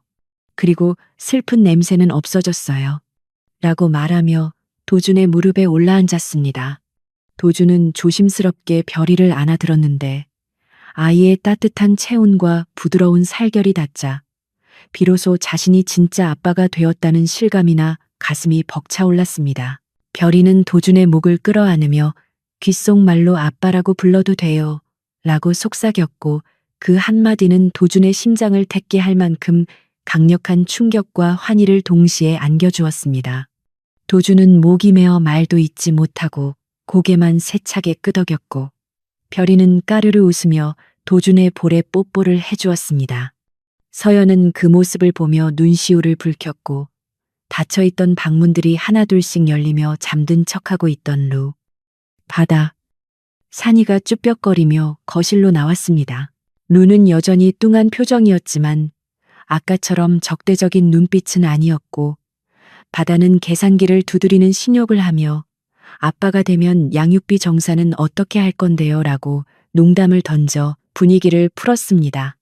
산이는 씩씩하게 걸어와 도준의 팔뚝을 만져보며 아빠 힘세 나랑 팔씨름해서 이기면 아빠로 인정해 줄게. 라고 도발했습니다. 도준은 아이들의 귀여운 반응에 눈물 젖은 얼굴로 활짝 웃으며 그래. 다 해줄게. 양육비는 내 전 재산으로. 팔씨름은 아빠가 좀 봐줘야겠네. 라고 대답해 거실을 웃음바다로 만들었습니다. 그날 밤 도준은 집에 가지 않고 거실 소파에서 쪽잠을 잤는데 비좁고 불편한 자리였지만 지난 7년 중 가장 편안하고 깊은 잠을 잘 수 있었습니다. 새벽녘에 잠에서 깬 도준은 아이들이 덮어준 담요와 머리맡에 놓인 루에 아끼는 로봇 장난감을 보고 가슴이 뭉클해져 한참을 바라보았습니다. 그는 창밖으로 밝아오는 여명을 바라보며 이제야말로 자신의 진짜 인생이 시작되었음을 느꼈고 앞으로 닥쳐올 그 어떤 시련도 가족과 함께라면 이겨낼 수 있을 것이라는 확신을 가졌습니다. 하지만 행복한 순간도 잠시 도준의 핸드폰 진동이 울리며 불길한 징조를 알렸는데 화면에 뜬 발신자는 다름 아닌 그의 어머니 강 여사였습니다. 도준은 서연과 아이들이 깰까봐 조용히 베란다로 나가 전화를 받았는데 수화기 너머로 들려오는 어머니의 목소리는 여전히 차갑고 독선적이었습니다. 네가 그 여자 집에 갔다는 보고를 받았다. 당장 돌아와라. 내 손자가 넷이나 된다는데 내 눈으로 확인해야겠다. 도준은 어머니가 벌써 아이들의 존재를 알았다는 사실에 등골이 서늘해졌지만 더 이상 물러설 곳은 없다고 생각하며 단호하게 대답했습니다. 네, 보여드리겠습니다. 하지만 예전처럼 당신 뜻대로 되지는 않을 겁니다. 그 아이들은 내 아이들이고 서연이는 내 아내니까요. 도준은 전화를 끊고 주먹을 꽉 쥐며 아이들이 잠든 방문을 바라보았고 이제 어머니와의 진짜 전쟁이 시작되었음을 직감했습니다. 폭풍이 지나간 자리에 잠시 평화가 찾아왔지만 더 거대한 파도가 몰려오고 있음을 그는 본능적으로 느끼고 있었습니다. 다음 날 아침 도준은 앞치마를 두르고 서툰 솜씨로 아침 식사를 준비했는데 주방에서 달그락거리는 소리에 잠이 깬 아이들은 눈을 비비며 나와 식탁에 차려진 엉망진창인 토스트와 탄달걀 프라이를 보고 경악했습니다. 바다는 이거 먹으면 식중독 걸려서 병원비가 더 나오겠는데 라고 혹평했고 루는 성분 분석이 필요해 보여요. 라고 거들었지만 아이들의 입가에는 미소가 걸려 있었습니다. 서연은 도준의 등 뒤로 다가가 백허그를 하며 고마워요. 이런 아침 꿈만 꿨었는데 라고 속삭였고 도준은 서연의 손을 잡으며 행복한 아침을 맞이했습니다. 하지만 평화로운 아침 식사 도중 도준의 비서실장으로부터 다급한 연락이 왔는데 경쟁사인 한성그룹이 태성그룹의 기밀 정보를 입수해 언론에 터뜨리려 한다는 내용이었습니다. 엎친 데 덮친 격으로 아이들이 다니는 유치원 근처에서 수상한 남자들이 배회하고 있다는 경호팀의 보고까지 들어오자 도준의 표정은 순식간에 굳어졌습니다. 그는 직감적으로 이것이 단순한 비즈니스 공격이 아니라 아이들을 노린 누군가의 계획된 음모임을 깨닫고 숟가락을 내려놓으며 날카로운 눈빛으로 변했습니다. 도준은 아이들을 바라보며 오늘은 유치원 가지 말고 아빠랑 놀자. 아빠 회사 구경 갈까라고 제안했고 아이들은 환호성을 질렀지만 서연은 도준의 표정에서 심상치 않은 기류를 읽어내고 불안한 눈빛을 보냈습니다. 도준은 서연을 안심시키듯 고개를 끄덕였지만 속으로는 이 위기를 어떻게 돌파해야 할지 치열하게 계산하고 있었습니다. 이제 그는 혼자가 아니었고 지켜야 할 소중한 4명의 보물과 사랑하는 여자가 있었기에 그 어느 때보다 강해져야만 했습니다. 태성그룹 본사로 향하는 리무진 안은 팽팽한 긴장감과 아이들의 들뜬 목소리가 기묘하게 섞여 있었는데 도준은 혹시 모를 사태에 대비해 경호 차량 2대를 앞뒤로 배치하여 철통 같은 방어 태세를 갖추고 이동하고 있었습니다. 아이들은 난생 처음 타보는 방탄 리무진의 푹신한 시트와 화려한 내부 장식에 눈이 휘둥그레져 창문에 딱 달라붙어 밖을 구경하느라 정신이 없었고 서연은 불안한 마음을 감추지 못한 채 도준의 손을 꼭 잡고 있었습니다. 도준은 서연의 손등을 부드럽게 쓸어주며 걱정하지 말라고 안심시켰지만 백미러를 통해 수시로 뒤를 확인하는 그의 눈빛은 매서운 사냥매처럼 날카롭게 빛나고 있었고 머릿속으로는 한성그룹의 동향을 실시간으로 체크하고 있었습니다. 도심을 가로지르는 차량 행렬이 지하차도로 들어서는 순간 갑자기 앞서가던 트럭 한 대가 굉음을 내며 급정거하여 길을 막아섰고 뒤따르던 승합차들이 리무진을 에워싸며 도로는 순식간에 아수라장으로 변하고 말았습니다. 도준이 위험을 감지하고 고개 숙여라고 외치는 순간 검은 복면을 쓴 괴한들이 연막탄을 터뜨리며 차량으로 쇄도했고 자욱한 연기 속에서 경호원들과 괴한들이 뒤엉켜 난투극이 벌어졌습니다. 혼란을 틈타 뒷좌석 문이 억지로 열리며 거친 손길이 아이들을 낚아채려 하자 산이는 본능적으로 별이를 감싸 안으며 저항했고 루는 괴한의 팔을 물어뜯으며 버텼지만 성인 남성 서넛의 힘을 당해내기에는 역부족이었습니다. 서연이 비명을 지르며 아이들을 잡으려 했지만 괴한 중 한 명이 그녀를 밀쳐냈고 도준이 그 괴한의 턱을 가격하여 쓰러뜨리는 사이 다른 일당들이 아이들을 승합차의 짐짝처럼 싣고는 굉음을 내며 지하차도를 빠져나갔습니다. 순식간에 벌어진 일이었고 연기가 겉인 자리에는 망연자실한 표정으로 주저앉은 서연과 분노로 온몸을 떨고 있는 도준만이 덩그러니 남겨지게 되었습니다. 서연은 아이들이 사라진 방향을 바라보며 넋이 나간 사람처럼 이름을 부르짖다 결국 실신하듯 도준의 품에 무너져 내렸는데 그녀의 손은 허공을 휘젓으며 아이들을 찾고 있어 보는 이의 가슴을 미어지게 만들었습니다. 도준은 이를 악물며 서연을 부축해 일으켰고 핏발선 눈으로 경호팀장에게 당장 추적해 헬기 띄우고 서울 시내 모든 CCTV 뒤져서라도 찾아내라고 고함쳤습니다. 그는 서연의 양어깨를 잡고 흔들며 정신 차려. 서연아, 내가 찾을 거야. 놈들이 누구든 내 아이들 털끝 하나라도 건드렸다간 지옥을 보게 해줄 거야. 라고 단호하게 말했습니다.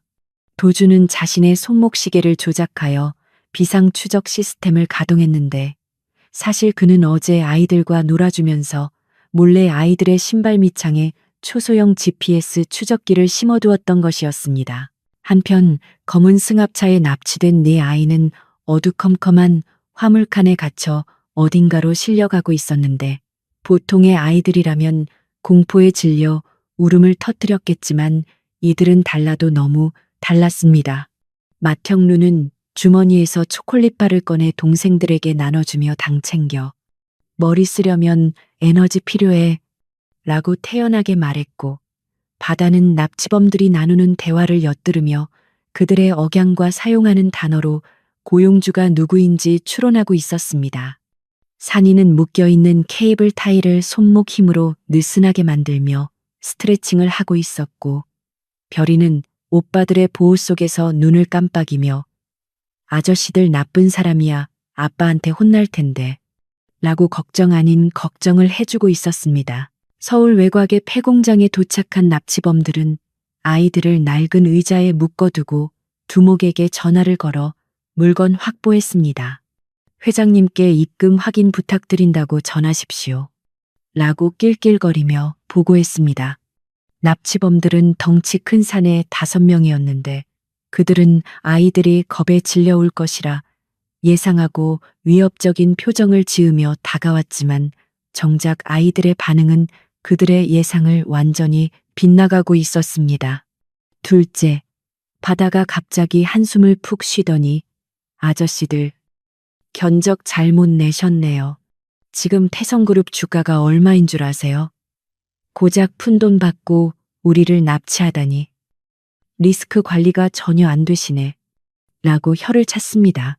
납치범 중 하나가 어이없다는 듯 뭐라고 이 조그만 녀석이라고 소리쳤지만 바다는 눈 하나 깜짝하지 않고 제가 지금 즉시 아저씨들 계좌로 몸값의 2배를 쏴드릴 수 있는데 거래하실래요?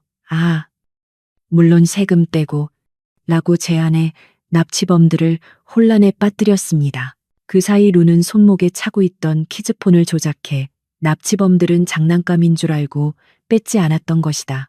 공장의 전력 시스템을 해킹하기 시작했고 갑자기 공장 내부의 조명이 미친 듯이 깜빡거리며 기괴한 기계음이 울려 퍼지자 납치범들은 공포에 질려 주위를 두리번거렸습니다. 루는 변조된 목소리로 공장 내 스피커를 통해 너희들은 포위됐다. 지금 당장 항복하지 않으면 이 공장을 폭파하겠다. 라는 방송을 내보냈고 납치범들은 경찰 특공대가 온 줄 알고 사색이 되었습니다. 셋째 산이는 이 틈을 타 느슨해진 케이블 타이를 끊어버리고 옆에 있던 쇠파이프를 집어들었는데 그가 파이프를 휘두를 때마다 묵직한 바람 소리가 나며 납치범들을 위협했습니다. 우리 엄마 울림벌이다. 산이가 소리치며 드럼통을 발로 차자 쇳덩어리 드럼통이 종이짝처럼 구겨지며 날아가 납치범들의 퇴로를 막아버렸습니다.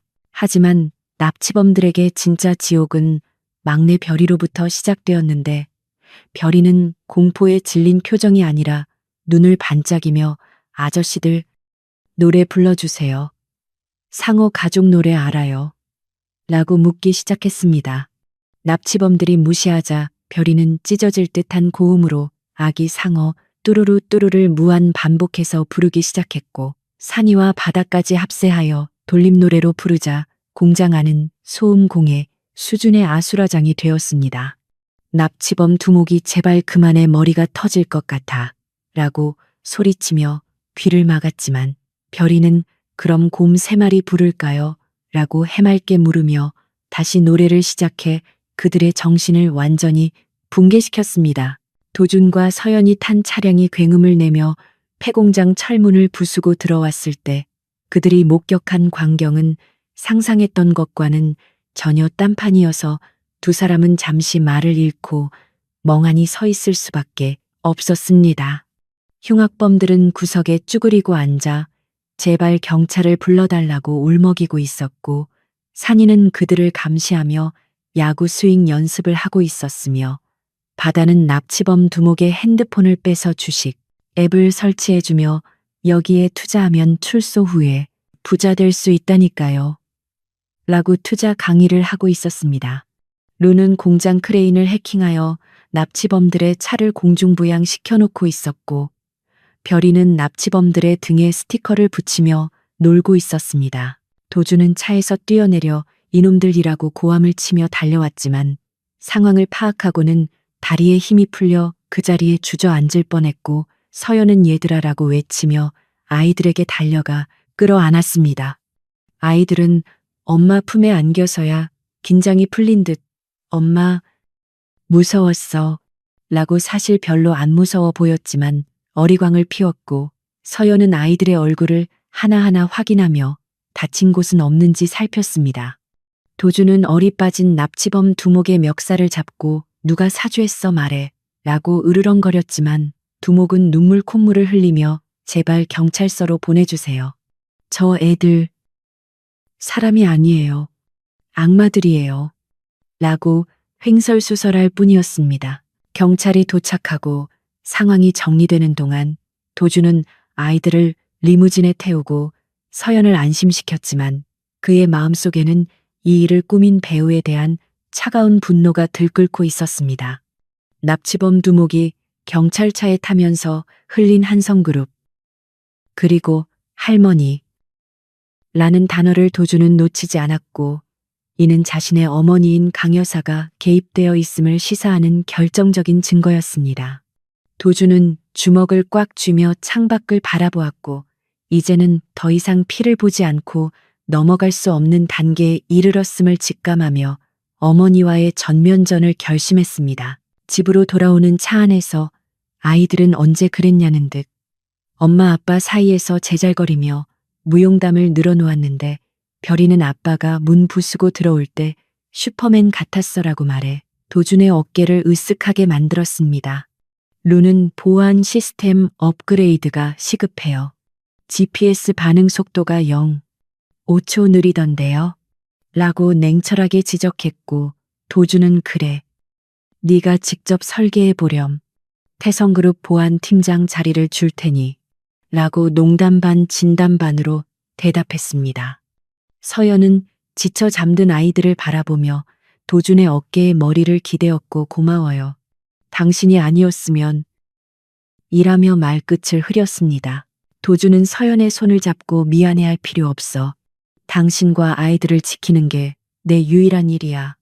그리고 도준은 잠시 망설이다가 굳은 표정으로 말을 이었습니다. 이 일의 배후에 내 어머니가 있을지도 몰라. 만약 그렇다면 난 어머니와 인연을 끊을 각오가 되어 있어.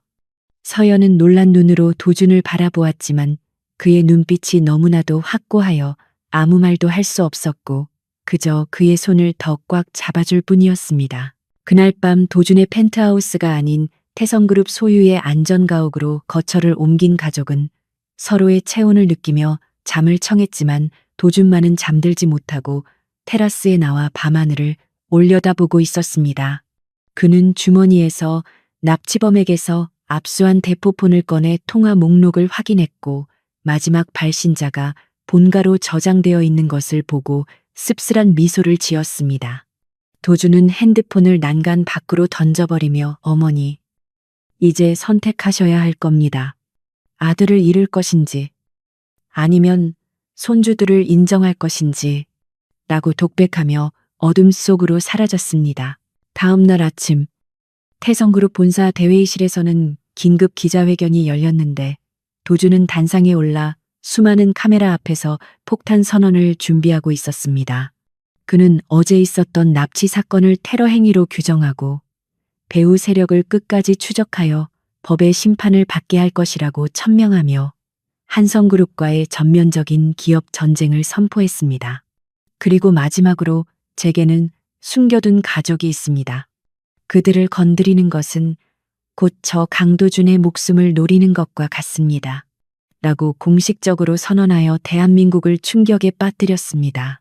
TV로 생중계되는 도준의 모습을 지켜보던 강 여사는 찻잔을 집어 던지며 분노했지만 동시에 화면 속 아들의 눈빛에서 더 이상 자신이 통제할 수 없는 가장의 무게를 느끼고 두려움을 느꼈습니다.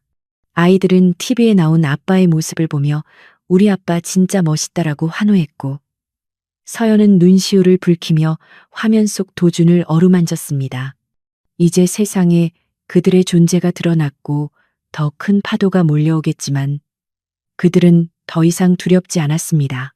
왜냐하면 그들에게는 서로를 지켜줄 가족이라는 든든한 방패가 생겼기 때문입니다. 대한민국 전체를 뒤흔든 강도준 회장의 폭탄 선언 이후 태성그룹의 주가는 롤러코스터를 타듯 요동치고 있었지만 정작 폭풍의 눈인 본사 회장실은 기이할 정도로 고요했습니다. 도준은 창밖으로 구름대처럼 몰려든 취재진을 내려다보며 넥타이를 매만지고 있었는데 그의 표정에는 더 이상 망설임이나 두려움 따위는 찾아볼 수 없었고 오직 결전의 날을 앞둔 장수의 비장함만이 감돌고 있었습니다. 그는 오늘 열릴 공식 기자회견에서 자신의 과거와 아이들의 존재를 투명하게 밝히고 그동안 어머니인 강 여사가 주도해온 비윤리적인 경영과 가족사에 대한 전면적인 쇄신안을 발표할 계획이었습니다. 이것은 단순한 가족사 공개가 아니라 태성그룹의 주인이 누구인지 그리고 앞으로 이 거대한 제국이 어떤 길을 걸어갈 것인지를 천명하는 역사적인 순간이 될 것이었습니다. 하지만 이 모든 준비 과정에서 가장 큰 걸림돌은 역시 그의 어머니였는데 강 여사는 어제 납치 사건의 배후가 자신임이 드러날 위기에 처하자 병원에 입원하여 동정 여론을 조성하려는 꼼수를 부리고 있었습니다. 도준은 기자회견장으로 향하기 전 어머니가 입원해 있는 VIP 병실을 찾았는데 병실 문을 열고 들어서자 링거를 꽂은 채 태연하게 TV를 보고 있던 강 여사가 아들을 노려보며 싸늘한 미소를 지었습니다. 네가 감히 내 등 뒤에 칼을 꽂아 천한 것들에게 홀려서 어미를 팔아먹으려 들다니. 네가 제정신이냐. 강 여사의 독설에도 도준은 눈 하나 깜짝하지 않고 품에서 서류 봉투 하나를 꺼내 침대 위에 던져주었습니다. 그 봉투 안에는 어제 체포된 납치범 두목의 자필 진술서와 강 여사의 차명 계좌에서 납치 자금이 이체된 내역이 상세하게 담겨 있었는데 내용을 확인한 강 여사의 얼굴은 사색이 되어 파랗게 질려갔습니다. 도준은 침대 옆 의자에 앉으며 낮게 깔린 목소리로 선택하십시오. 어머니, 명예롭게 은퇴하시겠습니까? 아니면 아동 납치 및 청부 폭력 혐의로 구속되어 포토라인에 서시겠습니까? 라고 최후 통첩을 날렸습니다. 강 여사는 부들부들 떨며 내가 널 어떻게 키웠는데 이 배은망덕한 놈이라고 소리쳤지만 도준은 어머니가 키운 건 아들이 아니라 태성그룹의 후계자라는 기계였습니다. 저는 이제 사람으로, 한 여자의 남편으로, 그리고 내 아이의 아버지로 살 겁니다. 라고 차갑게 대답하고는 뒤도 돌아보지 않고 병실을 나섰습니다. 병원을 나선 도주는 서연과 아이들이 기다리고 있는 대기실로 향했는데 화려한 조명과 수백 명의 취재진이 기다리고 있는 기자회견장은 마치 거대한 콜로세움과도 같은 위압감을 뿜어내고 있었습니다. 서연은 긴장한 탓인지 손끝이 차가웠지만 도준이 그녀의 손을 꽉 잡아주자 떨림이 잦아들었고 네 아이는 각자 개성 넘치는 정장과 드레스를 입고 오히려 이 상황을 즐기는 듯한 여유를 보이고 있었습니다. 류는 태블릿 PC로 실시간 여론 동향을 체크하며 긍정 반응 65%, 동정 여론 20%, 악플 15%, 나쁘지 않은 수치예요. 라고 브리핑했고 바다는 오늘 아빠 주가 오르면 용돈 올려주시는 거죠. 라고 물어 도준의 긴장을 풀어주었습니다. 드디어 사회자의 안내 멘트와 함께 도준이 서연의 손을 잡고 무대 위로 등장하자 쉴 새 없이 터지는 카메라 플래시가 눈을 멀게 할 정도로 쏟아졌고 장내는 기자들의 웅성거림으로 가득 찼습니다. 도준은 단상 중앙에 서서 마이크를 잡고 잠시 숨을 고른 뒤 준비해온 원고 대신 진심을 담은 즉흥 연설을 시작했는데 그의 첫 마디는 모든 사람들의 예상을 깬 사과였습니다. 저는 죄인입니다. 7년 전 사랑하는 여자를 지키지 못했고 제 핏줄인 아이들이 세상에 태어나는 순간조차 알지 못했던 무지하고 오만한 죄인입니다. 도준의 떨리는 목소리가 스피커를 타고 흐르자 장내는 순식간에 숙연해졌고 생중계를 지켜보던 국민들도 숨을 죽였습니다.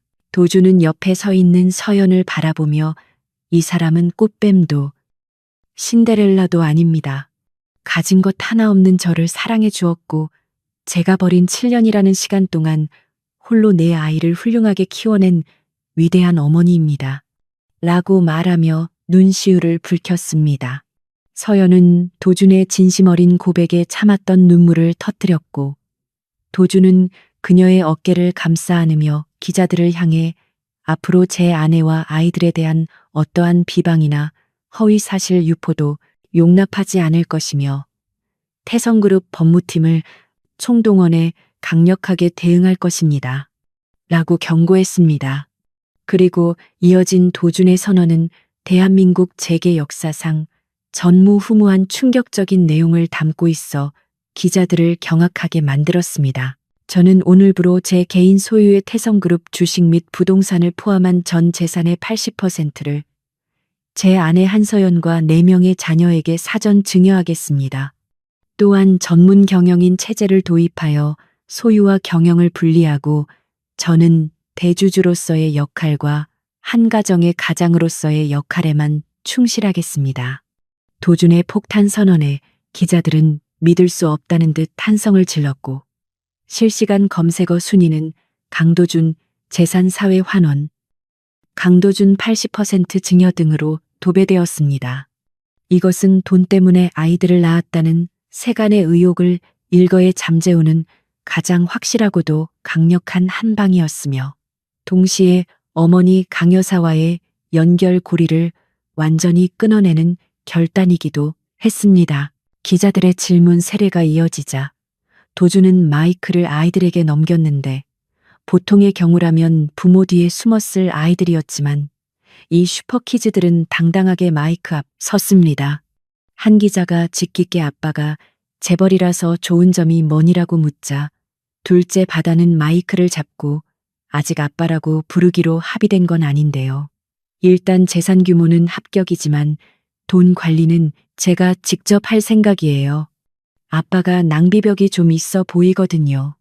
라고 너스레를 떨어 장내를 웃음바다로 만들었습니다. 첫째로는 해킹 사건에 대한 질문에 아빠 회사의 보안 시스템이 너무 허술해서 제가 재능 기부를 좀 했습니다. 앞으로는 매달 보안 컨설팅 비용을 청구할 예정입니다. 라고 시크하게 대답해 도준을 땀 흐르게 만들었습니다. 셋째 산이는 아빠가 엄마를 또 울리면 어떻게 할 거냐는 질문에 주먹을 쥐어 보이며 그때는 제가 태성그룹을 인수해서 아빠를 해고할 겁니다. 저는 힘도 세고 밥도 많이 먹거든요. 라고 씩씩하게 대답해 기자들의 박수갈채를 받았습니다. 마지막으로 막내 별이가 마이크 앞에 서자 모든 시선이 집중되었는데 별이는 커다란 눈망울을 깜빡이며 아저씨는 아니 아빠는 밤에 잠을 잘 못 자요. 그래서 제가 자장가를 불러줘야 해요. 아빠가 안 아팠으면 좋겠어요. 라고 말해 현장에 있던 모든 어른들의 가슴을 뭉클하게 만들었습니다. 별이의 순수한 한마디는 그 어떤 화려한 언변보다 강력한 힘을 발휘하여 차갑고 냉철한 이미지였던 강도준을 따뜻한 인간미 넘치는 아버지로 재탄생시켰습니다. 기자회견의 하이라이트는 아이들이 준비한 깜짝 퍼포먼스였는데 루가 주머니에서 꼬깃꼬깃한 종이 한 장을 꺼내 도준에게 건네주었습니다. 그것은 일명 아빠 채용 계약서였는데 도준은 떨리는 손으로 종이를 받아들고 마이크를 통해 내용을 읽어내려갔습니다. 갑 강도준은 을 한서연과 사남매에게 평생 충성을 맹세한다. 주말에는 무조건 놀이공원에 가야 하며 엄마를 하루에 3번 이상 웃게 해야 한다. 이를 어길 시 아빠 자격은 박탈된다. 계약서의 마지막 항목을 읽던 도준의 목소리가 메어왔고 그는 고개를 들어 아이들을 바라보았습니다. 네 아이는 쭈뼛거리며 도준에게 다가와 섰고 루가 대표로 말했습니다. 이거 수습기간 3개월짜리 계약서예요. 정규직 아빠가 되고 싶으면 노력 많이 하셔야 할 거예요. 부자 아저씨. 도준은 그 말을 듣는 순간 더 이상 감정을 주체하지 못하고 무릎을 꿇으며 아이들을 와락 끌어안았습니다. 고맙다. 정말 고맙다. 아빠가 정말 잘할게. 내 목숨보다 더 너희들을 사랑해. 도준의 눈에서 뜨거운 눈물이 쏟아져 나와 아이들의 어깨를 적셨고 천하의 강도준 회장이 공식 석상에서 엉엉 우는 모습은 전파를 타고 전국으로 생중계되었습니다. 서연도 도준의 곁으로 다가와 그를 감싸 안았고 내 아이도 아빠의 목을 끌어안으며 덩달아 울음을 터뜨려 기자회견장은 순식간에 눈물바다가 되었습니다. 기자들은 셔터를 누르는 것도 잊은 채 이 감동적인 가족 상봉의 현장을 지켜보았고 일부 기자들은 눈물을 훔치기도 했습니다. 도준은 눈물 범벅이 된 얼굴로 별이를 번쩍 안아 올리고 서연의 손을 잡은 채 제 인생 최고의 투자는 바로 이 가족입니다. 이 투자가 헛되지 않도록 세상에서 가장 행복한 가정을 만들겠습니다. 라고 외치며 환하게 웃어 보였습니다.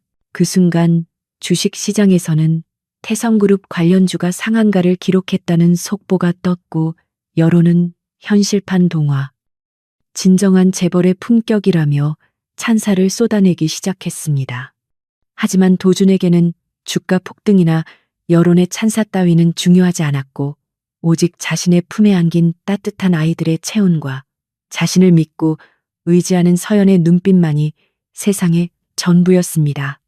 그는 플래시 세례 속에서 서연의 이마에 입을 맞추며 집에 가자. 우리 집으로 라고 속삭였고 서연은 환한 미소로 고개를 끄덕였습니다. 기자회견이 끝나고 병원으로 돌아가는 길. 강 여사는 TV를 통해 이 모든 과정을 지켜보고 있었는데 아들의 행복한 표정을 보며 긴 한숨을 내쉬었습니다. 그녀는 자신이 평생 지키려 했던 돈과 권력이 아들의 저 미소보다 가치 없음을 뒤늦게 깨달았지만 이미 돌이킬 수 없는 강을 건넜다는 사실에 쓸쓸히 TV를 껐습니다.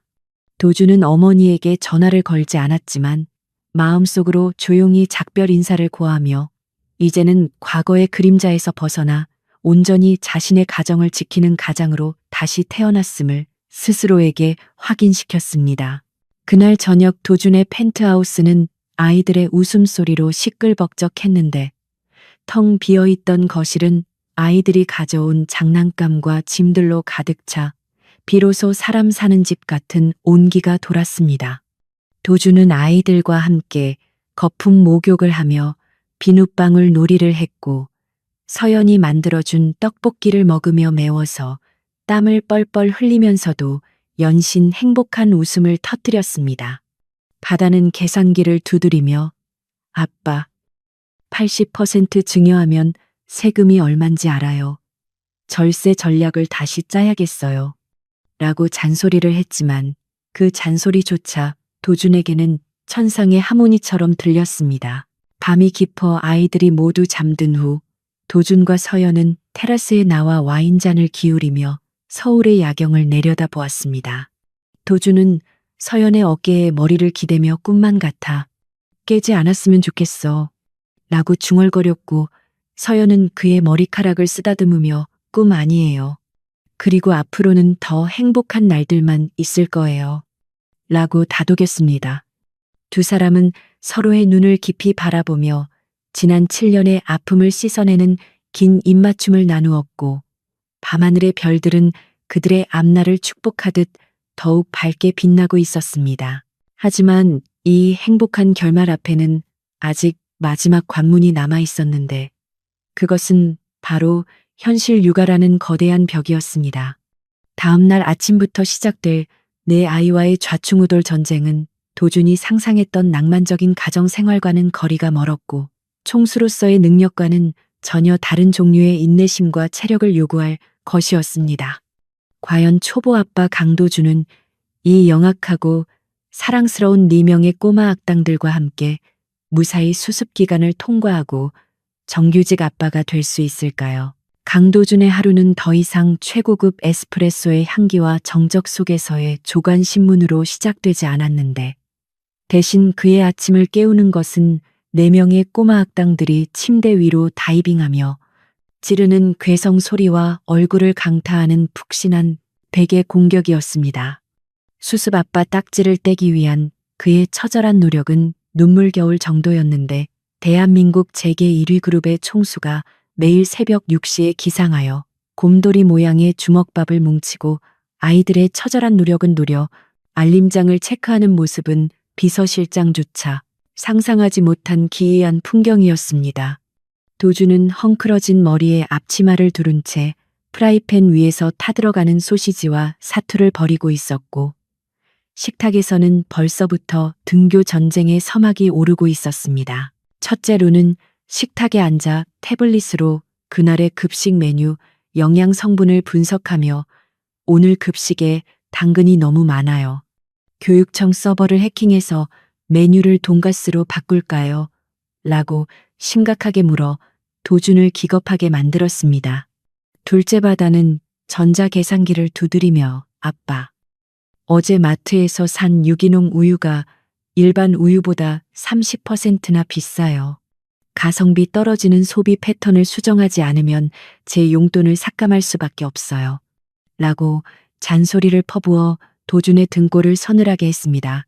셋째 산이는 식탁 의자를 아령처럼 들어 올리며 아침 운동을 하고 있었고 막내 별이는 도준의 다리에 매달려 아빠, 머리 묶어줘, 엘사 공주님처럼 해줘 라고 칭얼거려 도준의 혼을 쏙 빼놓고 있었습니다.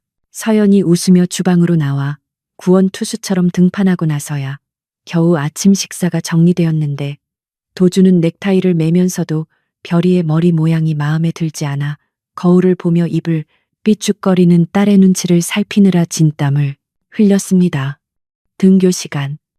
도준은 기사가 운전하는 리무진 대신 자신이 직접 운전하는 대형 SUV에 아이들을 태우고 학교 앞으로 향했는데 아이들의 가방 4개를 주렁주렁 메고 차에서 내리는 그의 모습은 영락없는 딸 바보, 아들 바보, 아빠 그 자체였습니다.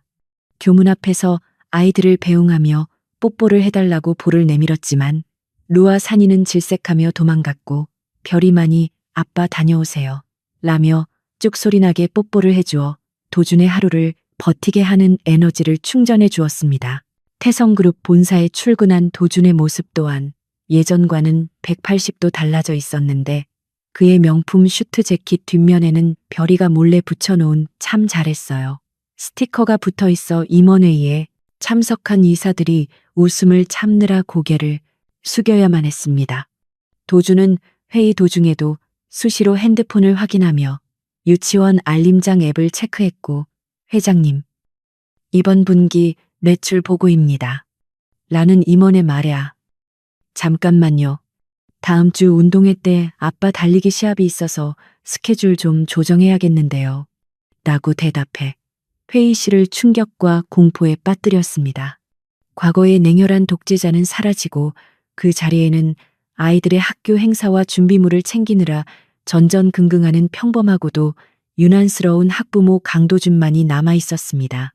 하지만 도준의 이런 변화는 그룹 내 분위기를 오히려 유연하고 긍정적으로 바꾸어 놓았는데, 가정적인 회장님이라는 이미지가 확산되면서 직원들의 사기가 올라갔고 주가 역시 안정적인 상승세를 유지하고 있었습니다. 바다는 아빠의 사무실에 제 집처럼 드나들며 결제 서류를 훑어보고는 이 프로젝트 수익률이 너무 낮은데요. 투자금 회수 기간이 너무 길어요. 반려하세요. 라고 조언을 하기도 했는데, 놀랍게도 그 조언이 적중하여 도주는 딸을 최연소 고문으로 임명해야 하나 진지하게 고민하기도 했습니다. 루는 회사의 보안 팀장과 친구를 먹고 수시로 서버 취약점을 보고해 주었으며, 산이는 경호팀 형들과 스파링을 하며 태성그룹의 무력을 담당하고 있었습니다. 어느 날 저녁, 도주는 서연과 아이들을 데리고 한강공원으로 피크닉을 나갔는데, 노을이 지는 강변에 돗자리를 펴고 앉아 치킨을 뜯는 소박한 행복은 그가 가진 수조원의 재산보다 더 값진 것이었습니다. 아이들은 강아지처럼 잔디밭을 뛰어다니며 놀고 있었고, 도주는 서연의 무릎을 베고 누워 하늘을 올려다보며 나 이제 정규직 아빠로 승격될 수 있을까? 라고 조심스럽게 물었습니다. 서연은 도준의 머리카락을 쓰다듬으며 글쎄요. 아직 수습 기간이 좀 남은 것 같은데요. 어제 별이 머리 묶어줄 때 보니까 영 소질이 없던데. 라고 놀리듯 말했지만 그녀의 눈빛에는 깊은 사랑과 신뢰가 담겨 있었습니다. 그때 저 멀리서 놀던 아이들이 헐레벌떡 뛰어왔는데 산이가 흙투성이가 된 채로 아빠 저기 형들이 우리 아빠가 회장님이라고 하니까 거짓말이래. 아빠가 가서 혼내줘라고 씩씩거렸습니다. 도주는 벌떡 일어나 감히 우리 산이를 무시해 아빠가 가서 본때를 보여주마라고 외치며 아이들의 손을 잡고 달려나갔는데, 그 뒷모습을 보며 서연은 배를 잡고 웃음을 터뜨렸습니다. 천하의 강도준이 동네 꼬마들과 우리 아빠가 더 세다며 유치한 말싸움을 벌이고 결국 편의점에서 아이스크림을 사주며 평화협정을 맺는 모습은 그야말로 한 편의 시트콤과도 같았습니다. 시간은 빠르게 흘러 어느덧 가을이 깊어졌고 도준과 서연의 결혼식 날이 다가왔는데, 두 사람은 7년 전 치르지 못한 식을 간소하게나마 치르기로 하고 아이들과 함께 준비를 서둘렀습니다. 결혼식장은 화려한 호텔이 아닌 도준이 기부하여 설립한 작은 보육원 앞들이었고, 하객은 가까운 지인들과 아이들뿐이었지만 그 어느 결혼식보다 따뜻하고 아름다웠습니다.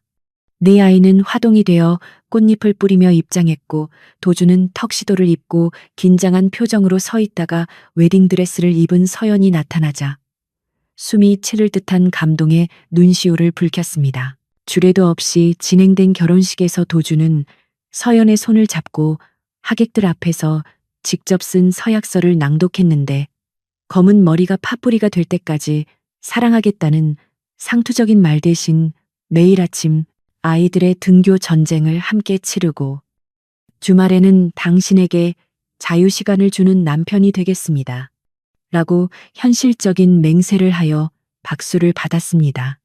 루는 사회를 보며 신랑 강도준 군은 신부 한서연 양에게 전 재산의 80%를 증여했으므로 이혼 시 막대한 위자료가 발생함을 인지하시기 바랍니다. 라고 멘트를 날려 하객들을 폭소케 했습니다. 반지를 교환하는 순서에서 별이가 반지를 떨어뜨려 한바탕 소동이 벌어졌지만 그마저도 행복한 추억의 한 조각이 되었습니다.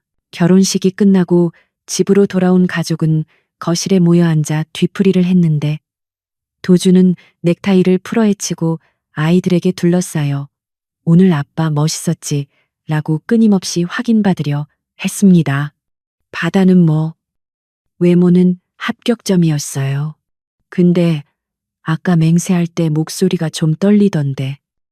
자신 없는 거 아니에요. 라고 팩트 폭격을 날렸지만 도주는 허어 웃으며 감동해서 그런 거야. 감동해서 라고 둘러댔습니다. 평화로운 저녁 시간이 흐르고 아이들이 하나둘씩 하품을 하기 시작할 무렵 서연이 심각한 표정으로 도준과 아이들을 불러 모았습니다. 다들 잠깐 이리 좀 앉아볼래. 엄마가 할 말이 있어. 서연의 진지한 목소리에 도준은 가슴이 철렁 내려앉으며 설마 또 무슨 일이 생긴 건가 하는 불안감에 휩싸였고 아이들도 놀던 장난감을 내려놓고 엄마 주위로 모여들었습니다. 서연은 가방에서 작은 상자를 꺼내 테이블 위에 올려놓았는데 그것은 예쁘게 포장된 선물 상자였지만 묘한 긴장감을 자아내고 있었습니다.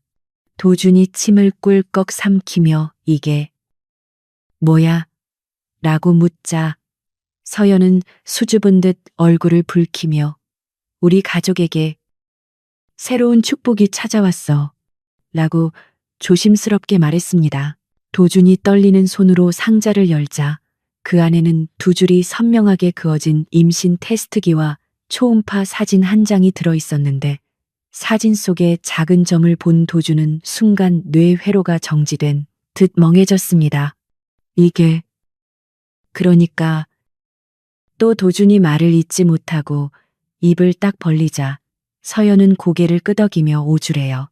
이번에는 쌍둥이일 수도 있다는데 라고 덧붙여 확인 사살을 했습니다. 도준은 너무나 큰 기쁨과 동시에 앞으로 닥쳐올 육아 지옥 시즌이의 예감에 현기증을 느끼며 소파 뒤로 넘어갈 뻔했습니다. 하지만 진짜 반응은 아이들에게서 터져 나왔는데 바다가 가장 먼저 비명을 지르며 계산기를 집어 던졌습니다. 안 돼, 말도 안 돼. 내 상속 지분이 5분의 1로 줄어드는 것도 억울한데 쌍둥이라니 그럼 6분의 1, 7분의 1. 바다는 머리를 감싸주며 바닥을 굴렀고 루는 태블릿을 켜고 다자녀 가구 특별 공급 혜택과 쌍둥이 육아 비용을 검색하며 현실적인 대책 마련에 들어갔습니다. 산이는 오예 축구팀 만들 수 있겠다. 내가 골키퍼 할게라며 주먹을 불끈 쥐고 환호했고 별이는 동생 생기는 거야. 내가 언니 되는 거야. 내가 눈을 반짝였습니다.